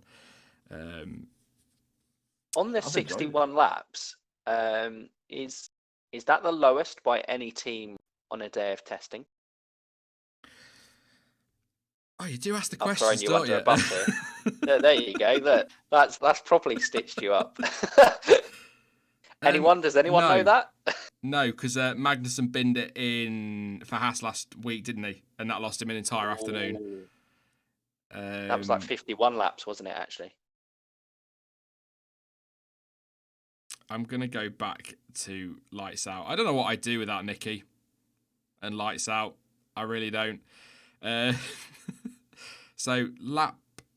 I am going to scroll back a little bit. I'm sure Magnussen will get the record for that, and Haas will, because he lost an entire afternoon, didn't he? 52 last Friday, apparently, according to Cash. So there we go. Ooh. Wasn't far off of 51. I just saw a funny one from Ralph Gutierrez. If I agree with your math, will you send me your lotto numbers? You're in demand now. You can start charging a fee for these, Sean. There you go. You can do all my maths for me. I can add 1 and nothing. That comes to 10. So I'm good at that. But what are the lap counts for today on lap counts? We'll smoothly transition into this, Mike. Vettel, 130. Not top, though. Latifi's got 143, 122 for Gasly, 118 for Stroll. Nando Lando, 99. Come on, Norris, out on track now. You need to do one more. Verstappen, 31. Albon, 47. So not everyone's going to go over 100. Magnussen's done 83. Can he do 17 laps in 37 minutes? Surely he can. The Haas isn't that slow. Yeah, Giovinazzi 83, which actually, considering he lost some of his time today because of that crash, that's not bad at all. So, yeah, some good lap counts on there. A lot of teams going through the 100, but Mercedes won't be doing that today. That's got to be their worst lap tally of testing. Yeah, but for a while, actually, hasn't it? Do you think they'll be bothered? They don't need it, do they? I mean, Of the amount of mileage that they've done. Do you think they're like, meh, one day? They've done the mileage, they've done the lap times, they've done the DAS. So there you go. Dan Ticktum over on Twitter, who's apparently now my new favourite person, I've decided. Don't know where that's come from. John T will never talk to me again. But I am going to be the leader of the Ticktum Redemption Army. There you go. Just sharing a picture of his car for 2020. It was very, very nice. I don't like his crash helmet. It hurts my eyes. Yeah, it hurts my eyes. Well, don't look at it. Simple option. Cheers, Sean. I mean, you can tell what Sean thinks of it by that one. I'm with Sean. I like fantastic. I seen Sean's tweet, and that's how I seen it. I seen Sean retweeted it and was like, "Oh, I love it," and I'm like, "Oh, out my eyes." It's like that. It's like that little bit on the McLaren overall. It's like the little lines in the overalls. I hate that. I'm like, "Oh, ow, hurts my eyes." Oh, don't look at it then. One word. It appears that Latifi suffered from the same issue as Lewis. That was yesterday, wasn't it? Yeah, could have been. I don't know what's going on. I mean, that screams to me that Williams are on their third power unit. That says to me there's an installation issue somewhere. So I'm not technical again, but there you go. Charlie, With the first question from me here, Sean. Been an F1 fan since the Brawn days, but don't religiously follow a specific team. Just look forward to good racing. Is this usual or unusual? Thanks in advance. Completely normal, mate. I don't support a team anymore. I used to be a big Schumacher fan, Michael Schumacher fan. So wherever he went, I would always support that team. So Benetton, Ferrari, maybe not Mercedes, but yeah, no, I did. Anyway, Schumacher was, I supported them. But ever since he's gone, I said I wouldn't bother fanboying and being a fan of specific drivers and teams. And I said this morning, I personally enjoy the racing more without that pressure of, oh my God, is my driver, is my team going to crash? Are they going to do well? What's going on? Whereas a lot of people would argue that actually it adds to the passion if you support a driver, but there's nothing wrong with it at all. Good racing is what we all want to see. And even like the biggest Max Verstappen fan, I think they even want to see good racing, whether Verstappen wins or not. You know, if he's second, but they've seen an epic race, they'll still have enjoyed the race. So totally normal. I'm very much... I've done my fanboy days. I like to just sit down, watch a race, enjoy it, and then come and share it with all you in some kind of reaction thing. So there you go. We know that Jordan's a McLaren fan. Nothing wrong with that, of course. And a Hamilton fanboy. Yes. We know that Mike hates Verstappen. He doesn't really. What? Why have I suddenly hated Verstappen? I don't know. I just try to get you some hate. You've thrown me under the bus here. Here we go. No, I would say I was a bit like you, Sean. I would say if you pushed me into a corner and you were like going, you have to pick one team, it would be Ferrari, because quite a lot of the drivers I like, in terms of Schumacher, Alonso, Raikkonen, Vettel, have all driven for Ferrari. So I would have said on that front. But very much now I've got a soft spot for Williams. Quite like Simwell. I quite like George Russell on the current grid. He's one that I don't know. I think I just want to see George Russell in a nice car and kind of show off what he's got, because I think he was quite funny. Out of those rookies that came up last year, I think he was probably the best one, but ended up in the worst car. Just waiting for Seb here. They just said it in commentary as it's winding up for a quick one. I was going to say it looks like he's going to go for one now. I just enjoy the racing more as a neutral. And I think as well, kind of doing this now, YouTube, it's just easier if I don't get attached to a driver, because at least then I can be totally balanced. I know, if you say something negative against somebody's favourite driver, they're going to think you hate them. And if you say something positive, they'll think you're a fanboy. That's the internet. But I think most people can tell the difference between fanboying, hating, and being balanced. So I just find it easier. But I just enjoy the races more because it gives you can root for underdogs. And if we're in a situation like Germany last year, with total respect to Verstappen and even to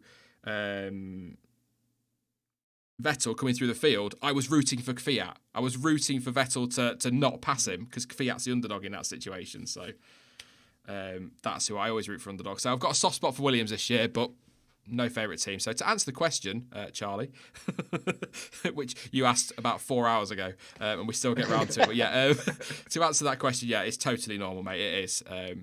Good racing, it's what we want to see. So there you go.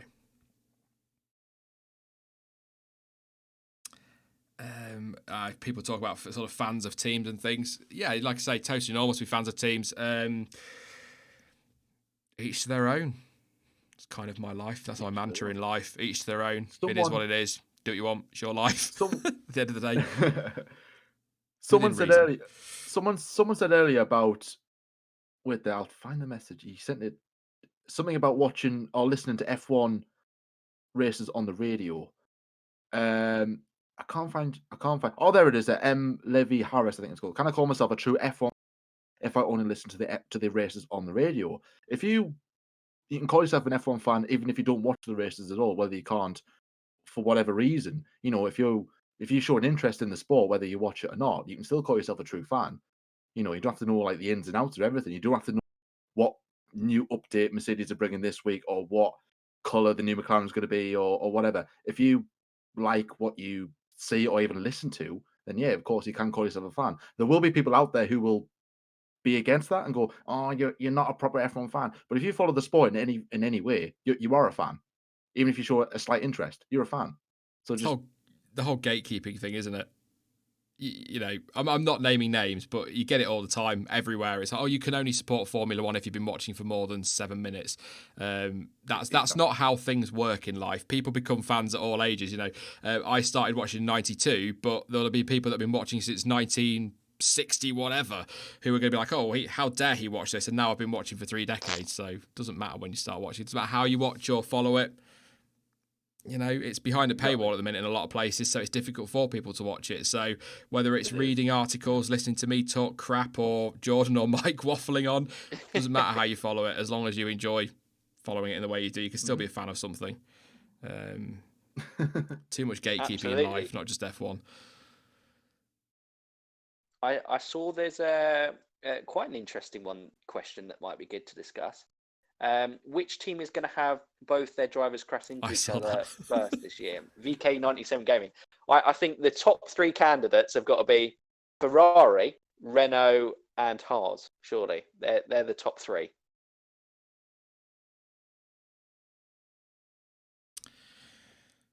I want to see. I know I'm a McLaren fan, but I want to see run into each other just to see what happens. Like, are they going to punch each other? Is that friendship over? Or are they just going to laugh it out on Instagram? Oh, I think if Perez and Stroll started near each other, I could see that ending up in a collision. Yeah, but I can't, and it's not to wind Dan up. I can't look anywhere other than Magnussen and Grosjean because they just kept hitting each other. Well, I think like 3 times they hit each other last year. One quite catastrophically, of course, it ended their races. But I think they're the most likely. But you know, as opposed to fine hitting each other, you know, Hamilton could just tap Bottas's front wing and cause some damage in Australia by accident. You know, that would technically count. But I Grosjean Magnussen for me, I would say. Yeah. I think I didn't really pick, did I? I'm gonna go different. I'm gonna go Renault, just because Ricciardo with his bold overtaking could be able to push a move, and Ocon has proven that he wouldn't be pushed about by a more experienced teammate. He's happy to hold his position and fight hard on the road. So I think that potentially could be an explosive partnership for 2020. Where are we at? I'll do a rundown in a minute. I just want to say, M. Levi Harris says, can I just say the BBC's radio coverage is far more exciting than David Croft's commentate? I really enjoyed, I didn't, obviously watching the races I had the Sky coverage on, but I really enjoyed watching practice on Sky. And I know the streams are a little bit behind, but listening to Marcus Ericsson, Jolyon Palmer and Jack Nicholls on the BBC commentary last year, I thought they did a brilliant job, genuinely. It's difficult to try and sync them up if you're doing it for the race, though, but for practice it was fine. Because practice is kind of like testing, really, isn't it? It doesn't really matter. You can waffle a bit. So I really enjoyed their coverage on was it 5 Live? Yeah, for the BBC. So I tend to agree, but nobody's a Murray Walker. And I kind of really want Alex Jakes to be involved more as well. I love his commentary. I think he's brilliant. Is it Jakes? Yeah, Alex Jakes. Yeah. Jacks, whichever one. We know who you mean. Not another one about. No, here we go. Tory Towery. Here we go again. K-Mag's out there, popping some laps in. Norris has gone through the 100, yes. Which is good. Gasly's already well through. Topping at the moment is Latifi on 148. Williams need those laps as well, so that's pretty good. Magnussen needs 8 more. He should do that in 25 minutes if he stays out to hit the 100. Mercedes aren't going to. Gio in the pits, 14 laps needed. 14, maybe. Isn't it? He'd need to go out now, wouldn't he? Yeah. I was saying this yesterday, it doesn't matter if they hit the 100, it's just something for us to focus on and obsess about for the last 25 minutes of a stream. Like, oh, who's going to do it? Oh, who cares? It does feel like that, it really does. Mercedes give drivers guidelines on how to use DAS in races. I've just seen a headline, so I'm just going to have a quick scroll. Oh. This could be interesting. That'd be interesting because my initial thought on it is it would come into play in maybe circuits like Baku, Hanoi, Monza with kind of longer straights. That's where it fear it. I feel like on a place like Spain, it actually wouldn't really make that much of a difference. Bottas says using DAS already feels pretty smooth and normal. I can't really read it on stream because it's somebody's article, so I don't want to get in trouble for that. We're just skimming through it and just a lot of should, could, and might. So I don't think Mercedes are totally sure it's going to give them a huge advantage, but I don't want to get back onto DAS. I just saw the headline, so they're giving them guidelines on how to use it in the race. So, but again, kind of weird that we haven't really seen it used much today from the on-boards we've had. Doesn't mean it hasn't been, of course, but yeah, if it has been used, we certainly haven't seen it.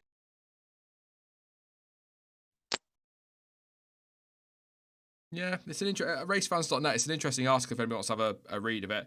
Again, I won't read it out on stream because it is their article. They don't like things like that, so I don't want to upset them because I like race fans. What's Seb doing? A little bit wide. Nothing too dramatic.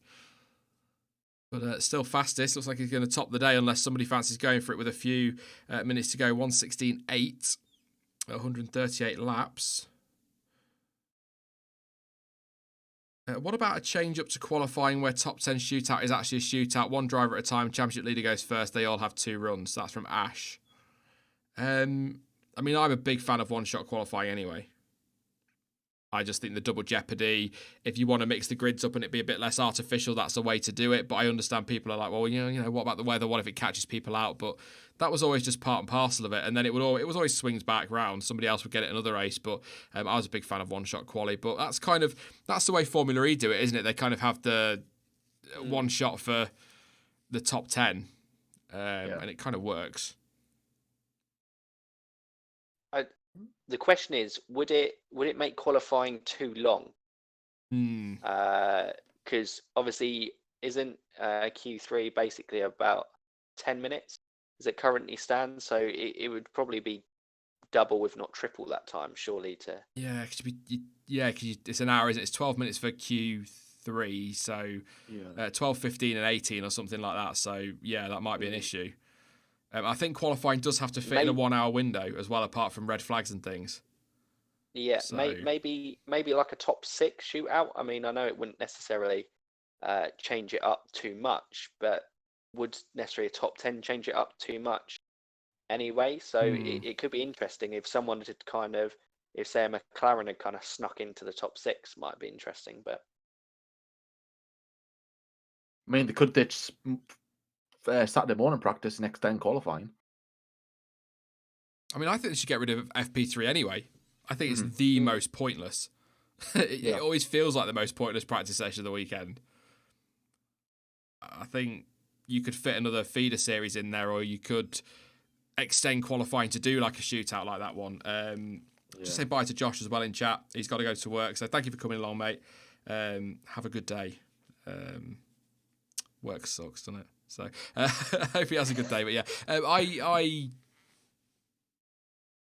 I just don't like FP3. I don't know what it is. I can't explain it. It just feels pointless on a Saturday morning. I don't know why. It just does. Yeah. I feel we're qualifying if we didn't have tracks like Monza and Singapore on the circuit, Saturdays would basically be almost rendered useless because the other ones aren't as kind of technically challenging, like the street circuits like Baku and stuff. You know, it just kind of it adds value to the Saturday. I think those are the kind of most exciting Q3s. I think the kind of big open tracks, we very much know how the season's been going, who's gonna do well, so it isn't necessarily, unless we get a Monza situation, which was hilarious. That was insane. I forgot about that. I mean, we should have more Q3s like Monza. that was a farce. And Martin Brundle again, back to Martin Brundle. His commentary was perfect. He was like, "Oh, come on, guys." It was just so bloody stupid. It really was. Gazzy's gone P3, by the way. 17-2, 128 laps. We're just watching Vettel's P1 lap. I don't know. I In the last hour and a half, I'm pretty sure the Honda engines have been turned up because they were or at least doing a different program that's more pace wise. Because yeah, they were nowhere the first part of this afternoon session.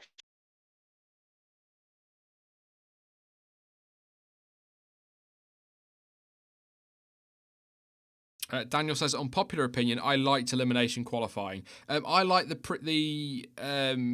theory behind it, but it wasn't executed very well. It had potential, but I think it just didn't work at the time, did it?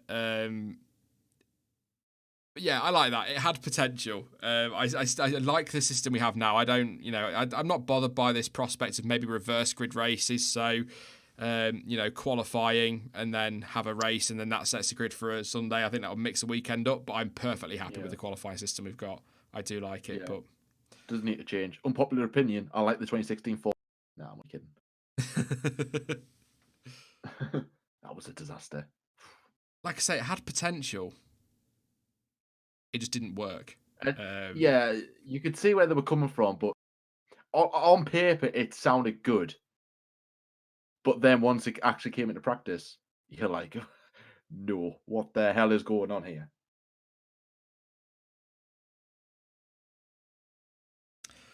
Bernie and his ideas, eh? He used to come up with some corkers. Yeah. Do you miss Bernie at all, Jordan? A lot of people do.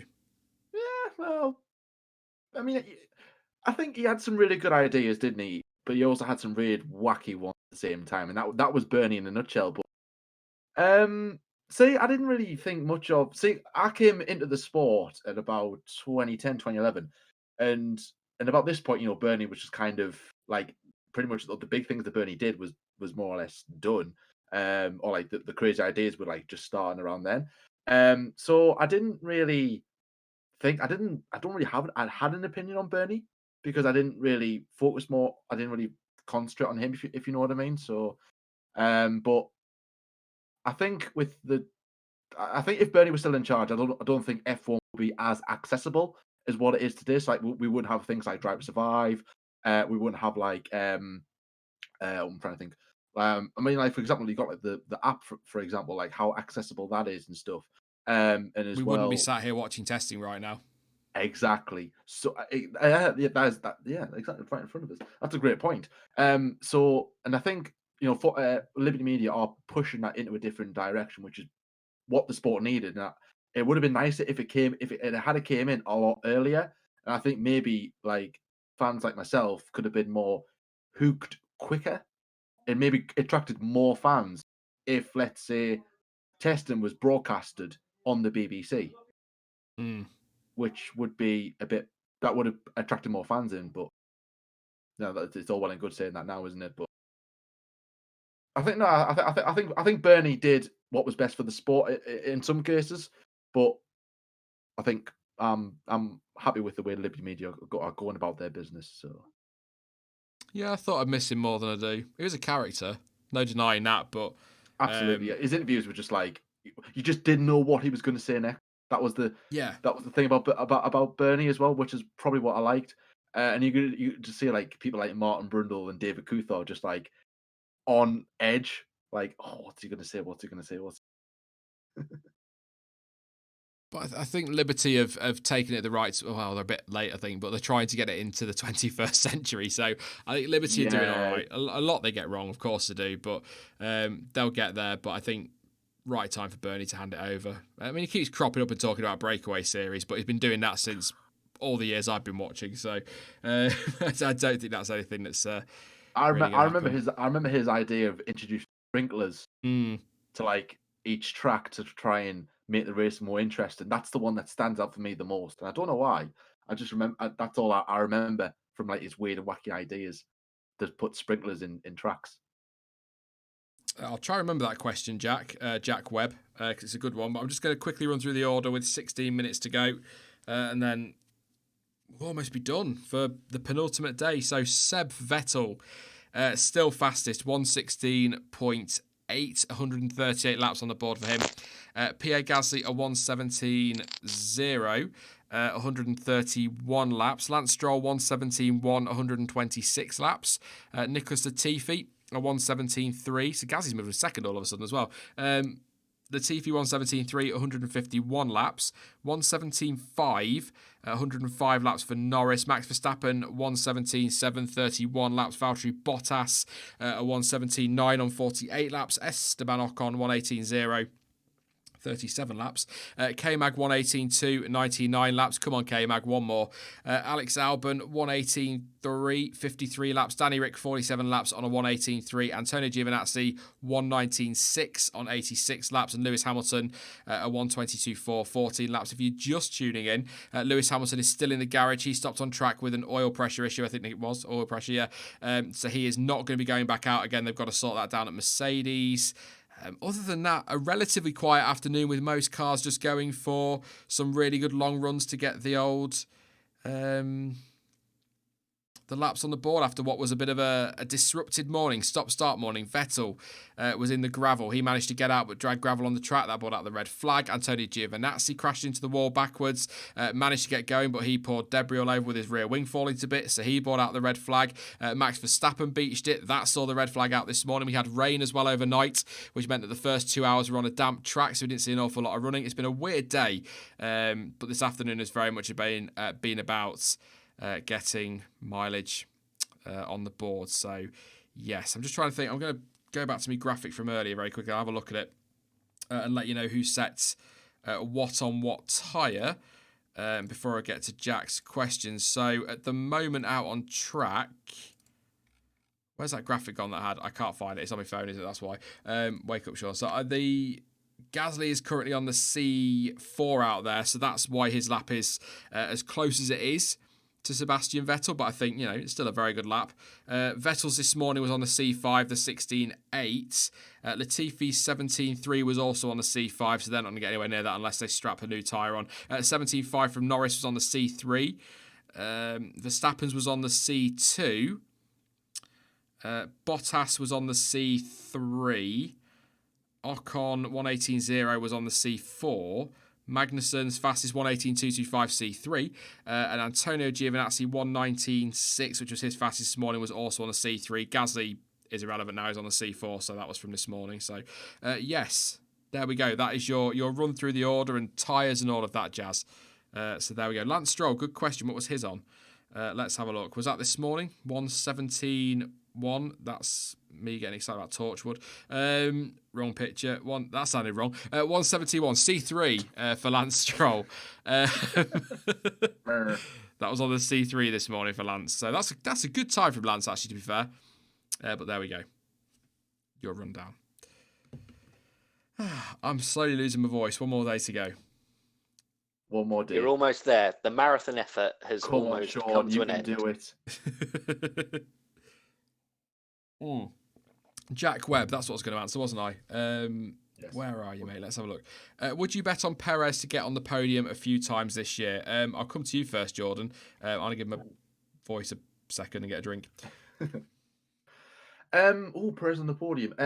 I wouldn't say no. I would definitely think it's possible. I mean, from what I'm seeing in testing, again, you shouldn't read into testing, but that racing point looks good. And we've seen Perez get on the podium before. Now, do I think will it be like sheer pace? I doubt it. I think other things will have to happen. So, like, I don't know, if Mercedes breaks down or we'll have like an utter carnage race like we did in Baku. I think with then, definitely if Perez is in the right position. And definitely I definitely wouldn't bet against it if I'm honest. I think Perez is more than capable of getting podiums. Like I said, he's done it before. And obviously, if you're asking, is Perez going to get podiums? Is Stroll going to get podiums? Then again, if he's in the right position, perhaps. But I would say definitely. I think Perez might get one or two podiums here and there. I would like it to be on sheer pace, but I think there are a few things will have to happen first before that does happen. But yeah, I wouldn't bet against that at all. Norris has got the C2s on. Sorry, mate. I wasn't sure not if the Sean. C2s. No, I wasn't sure if you were still here. No, I'm still. I was just going to say Norris on the C4s. He was going to go for a lap, but backed off for some reason. So we might see a lap from Norris in a minute. So on, there Norris. we go. Keep an eye on that one. That'll get Jordan excited. It is. I'm going to do. I got 3 super chats that I've missed somehow that have only just come up. So apologies. Akan again. Thank you very much for your contributions, mate. Said worst possible teammate for anyone is Alonso. That's a fair point. And Australia 2020 predictions: Pole Hamilton, Verstappen second, Leclerc. Oh no, sorry. Pole Hamilton, Verstappen would win the race with Leclerc second and Hamilton third. Thank you for your contributions, mate. Appreciate those ones. Good shout on Alonso. I think he's a bit of an awkward teammate. Amazing driver, and if you're going to get beat by a teammate, it's going to be Alonso because he's just that good. He's just that good, and I don't think if Alonso batters you 21-0 in qualifying, that's anything to do with your lack of talent. I just I just think it's to do with Alonso being too good. Oh, stop. I think on that one, Giancarlo Fisichella was his only teammate that a relationship seemed to form, because obviously Hamilton, that all went tits up. His Renault days with Nelson Piquet Jr. Was Crashgate. Massa, I think Massa was too nice a guy after the accident and kind of got bullied into submission. And then, wait, actually, did Alonso have Button for 1 year in 2014? No, not 2014, 2015. That was an interesting one. But yeah, I felt sorry 15, for Stoff. 16, yeah. Yeah, Stoff really, was thrown in at the deep end. And let's be honest, Alonso is very good at manufacturing a team to get everything going in his direction. So, I feel for you, Sean. I know there, and I think it's been mentioned a few times on the stream. Stoff probably didn't get a fair chance, but yeah, you could probably say that about quite a few drivers. I know the one that's often kind of given up is Jean-Eric Verne, was obviously the unlucky one.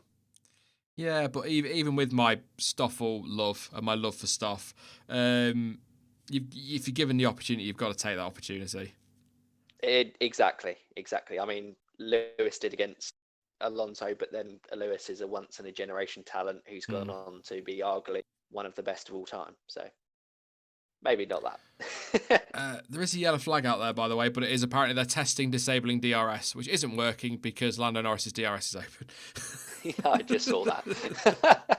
So that's not worked. So I was hoping they didn't do that because Lando's got the C4s on. I was hoping for a lap. But that's not happening, is it? Thank you very much to Bill Gomez. I enjoy rooting for the ultimate underdog Ricciardo and the Renault for a podium. I'd love to see Danny Rick get a podium. He had a rough old year last year, didn't he? At Renault, so that'd be nice. But it's going to be tough for. I think Renault, back to the Perez point as well. Renault Racing Point, teams like that. I think they'll be in with a shot, but it's going to need to be a bit of chaos. I still think keep an eye on Perez in Baku, but even if that Racing Point is, as people seem to think, is going to be like the runaway 4th place to start with because they've got essentially a W10, which I don't think they will be, but if they are, they're still going to have to, Seb's on the C5s, heads up. But yeah, they're still going to need a bit of luck to get on the podium because the top 6 will still be the top 6. But yeah. No, I'd agree with that. I'm a little bit worried about Renault just because everything they've said over the winter has been 2021's a big year. So I think they're in danger of almost overlooking 2020, and that might not necessarily work out too well. So we've got Sebbles out there on the C5, and we've got Lando out there on the C4, so we might see some laps in a minute. Seb's done 398 laps in total for testing. 140 have come today. I think this is his last day in the car for testing. I think Leclerc is in tomorrow. I'll see if Ferrari have told us that. They might not have done. Let's have a look. They might have split the day. I've got to have to try and find it now. I did save this. Maybe they would have had planned Charles to put Charles in the seat all day Friday, but with Seb missing the first morning, maybe they might go, right, okay, Charles does the morning, Seb does the afternoon. That's a good point. Because he missed his first run, and so therefore you could say that they both had the same amount of time in the car. Yeah. There's nothing on their Twitter feed to say who's definitely in tomorrow, so they might decide in the morning. Or they might not tell us at all and just Surprise! Yeah, surprise. Here's Mark Alo- Genet. Surprise! Here's Alonso. Oh God. Oh yeah. Yellow flag's still out there. So why are we on board with Lando? What's he going to do? Lock up or anything? Yeah, lock up into the hairpin. But yellow flags are out there, so he can't go quicker anyway at the moment. I don't know, maybe they're just like, you know what? Let's just put the yellow flags out there so no one can go faster. Ha ha. So Seb can get faster. Say hey. Well, I'll tell you what, it's stitched up a lot of people who've gone out on the softer compound. I know. Oh, Lando's putting the C5s on. He's just going for a racing pit stop. Hey, here we go. Lando fastest. You heard it here.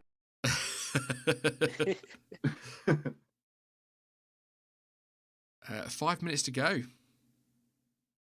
5 minutes to go. Wow. That's flown over. It has done. What penalty would Lando get now? Like, I presume he wouldn't get any penalty.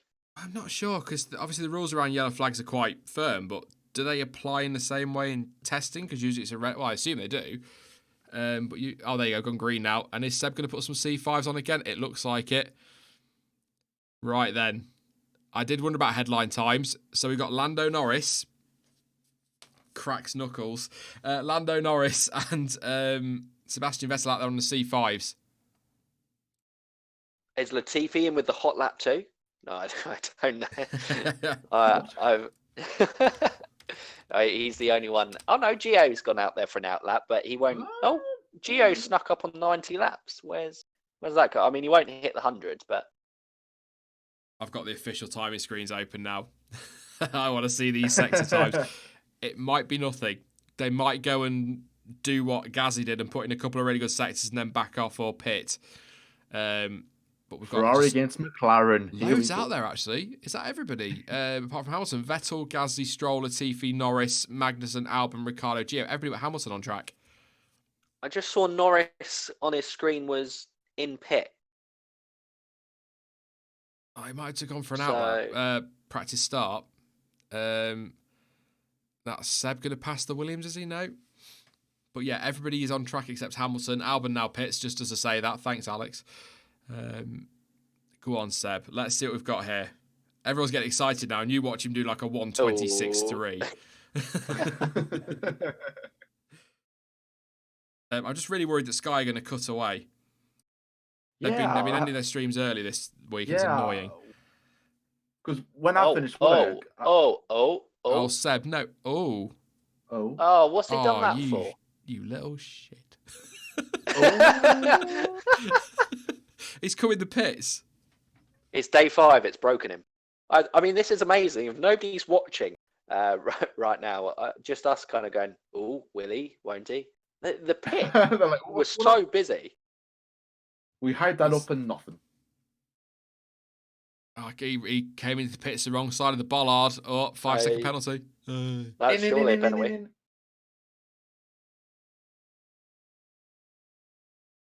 Is anybody going to go for one? Seb's gone back out again. Oh, please, come on. Give us something. Something, anything. Oh, please. sorry. Where's the yellow flag track hazard come out for as well? Oh, again. What is going on here? Everyone's trying to ruin off. Oh, the timings are gone. Is this Sky going out? It's all going wrong. It's all collapsing. Someone's putting chat. It's broken. I mean, I think we. Oh, here we go. It's pulled out. There you go. You saw it coming. I'll keep an eye on the timing. If Seb goes and puts in the fastest lap now, I'll go mad. Live. we riot. Give us track action.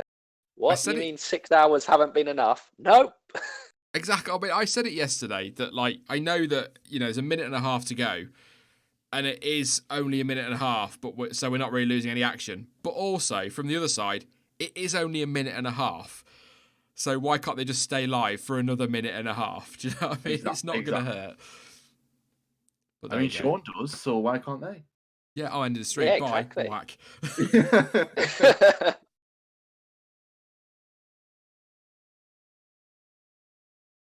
Kiwi 91 says it'll be a 112. You watch, it'll be something epic.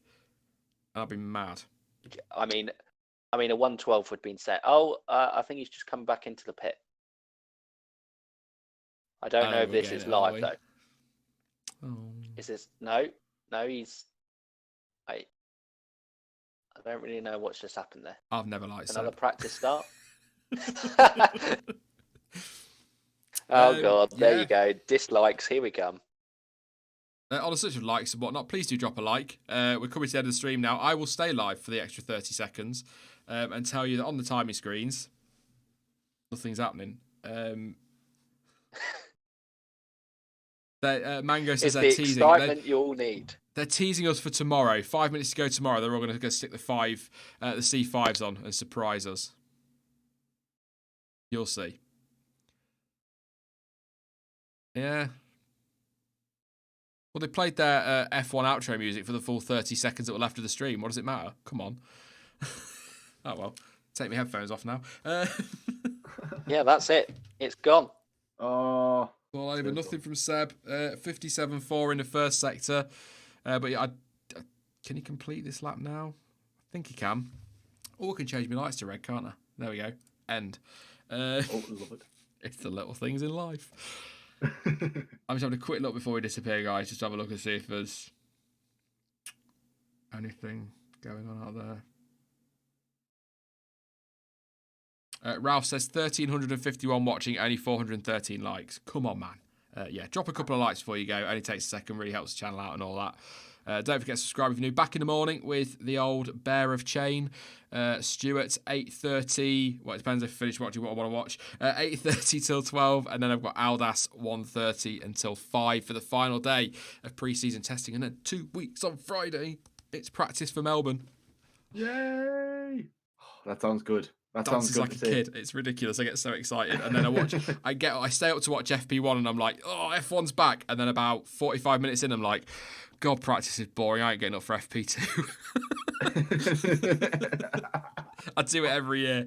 I can guarantee it. Yeah, nothing. No lap time. So very, very quickly, Sebastian Vettel ends the day fastest.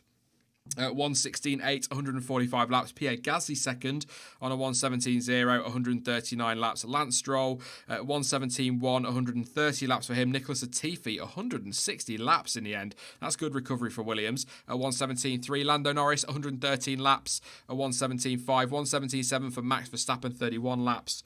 Valtteri Bottas, 1:17.9, 47. Ocon, a 1:18.0, 37. Magnussen, 111. He did get there. On a 1:18.2. Alex Albon, I couldn't remember his first name then. Alex Albon, 1:18.3, 61 laps. Daniel Ricciardo, a 1:18.3, 59 laps. Antonio Giovinazzi, 1:19.6, 92 laps. And Lewis Hamilton, a 1:22.4, 14 laps. Most notable things, I won't go through the morning stuff again because I've already done that, but Lewis Hamilton stopped on track with an oil pressure issue and didn't get going again, so that was the end of his session. So there we go. Thank you very much, Mike, for joining me this afternoon, mate. It's been an absolute pleasure. Great to get you on and great to actually properly get to sit and talk to you as well. So thank you. It's been good fun. Oh, thank you very much for having me on here. It was very nice of you to kind of let's ramble on and talk about F1. It was nice to kind of help along. I hope you guys kind of have enjoyed the stream. And like Sean said, if you haven't liked the stream, please do give him a thumbs up in there. And like Sean said earlier, if you haven't subscribed somehow, what is it? We need to get to 90k so you can start your road to 100k. Yes. From there. We got to get that going. But yeah, no, Sean, thank you very much for coming on. Cheers for today. No worries, mate. Thank you. And thank you as well, Jordan. You Geordie. Quirk. It's good to have you on, mate. Finally as well. We had good fun at Autosport, so it's good to get you on a stream as well. So good stuff, mate. Thank you. Yeah, no, mate. Thank you so much for having us on. I've really, really enjoyed today. I've been looking forward to this probably for about 10 days now, however many days it's been since you said you'd get me on. I've really, really enjoyed myself. I'm also as well on PayPal. I'm going to ping you over some money as well, just to so. Oh, thanks, mate. Donations start at $7,000. So. Oh, right. I only had 6.5. So. Wait. That's a quick one. Has Jack Chambers actually got his money back, or are you still holding? It's cancelled. The tight sod. Yeah. But yeah, thank you very much, guys. And I will, I'm sure, talk to you shortly. But it's a pleasure. Enjoyed it. Definitely. No, I definitely would be up for that. Thanks again, Sean. All right, guys. Bye-bye. Thank you to Jordan and Mike. Thank you to you guys as well for tuning in. One more day to go. We've done 5 between us. We're getting there. One more to go. Live again, 8:30 tomorrow morning with Chainbear. And then I've got Aldas with me for the afternoon, the final stream of the week. And then videos for those who maybe don't like the streams quite so much will return next week. And we'll be gearing up for the season and the Australian Grand Prix. Stupidly excited. But I'm just going to disappear and leave it there for today. Thank you so much for watching. And I will catch you all in the morning. Bye-bye.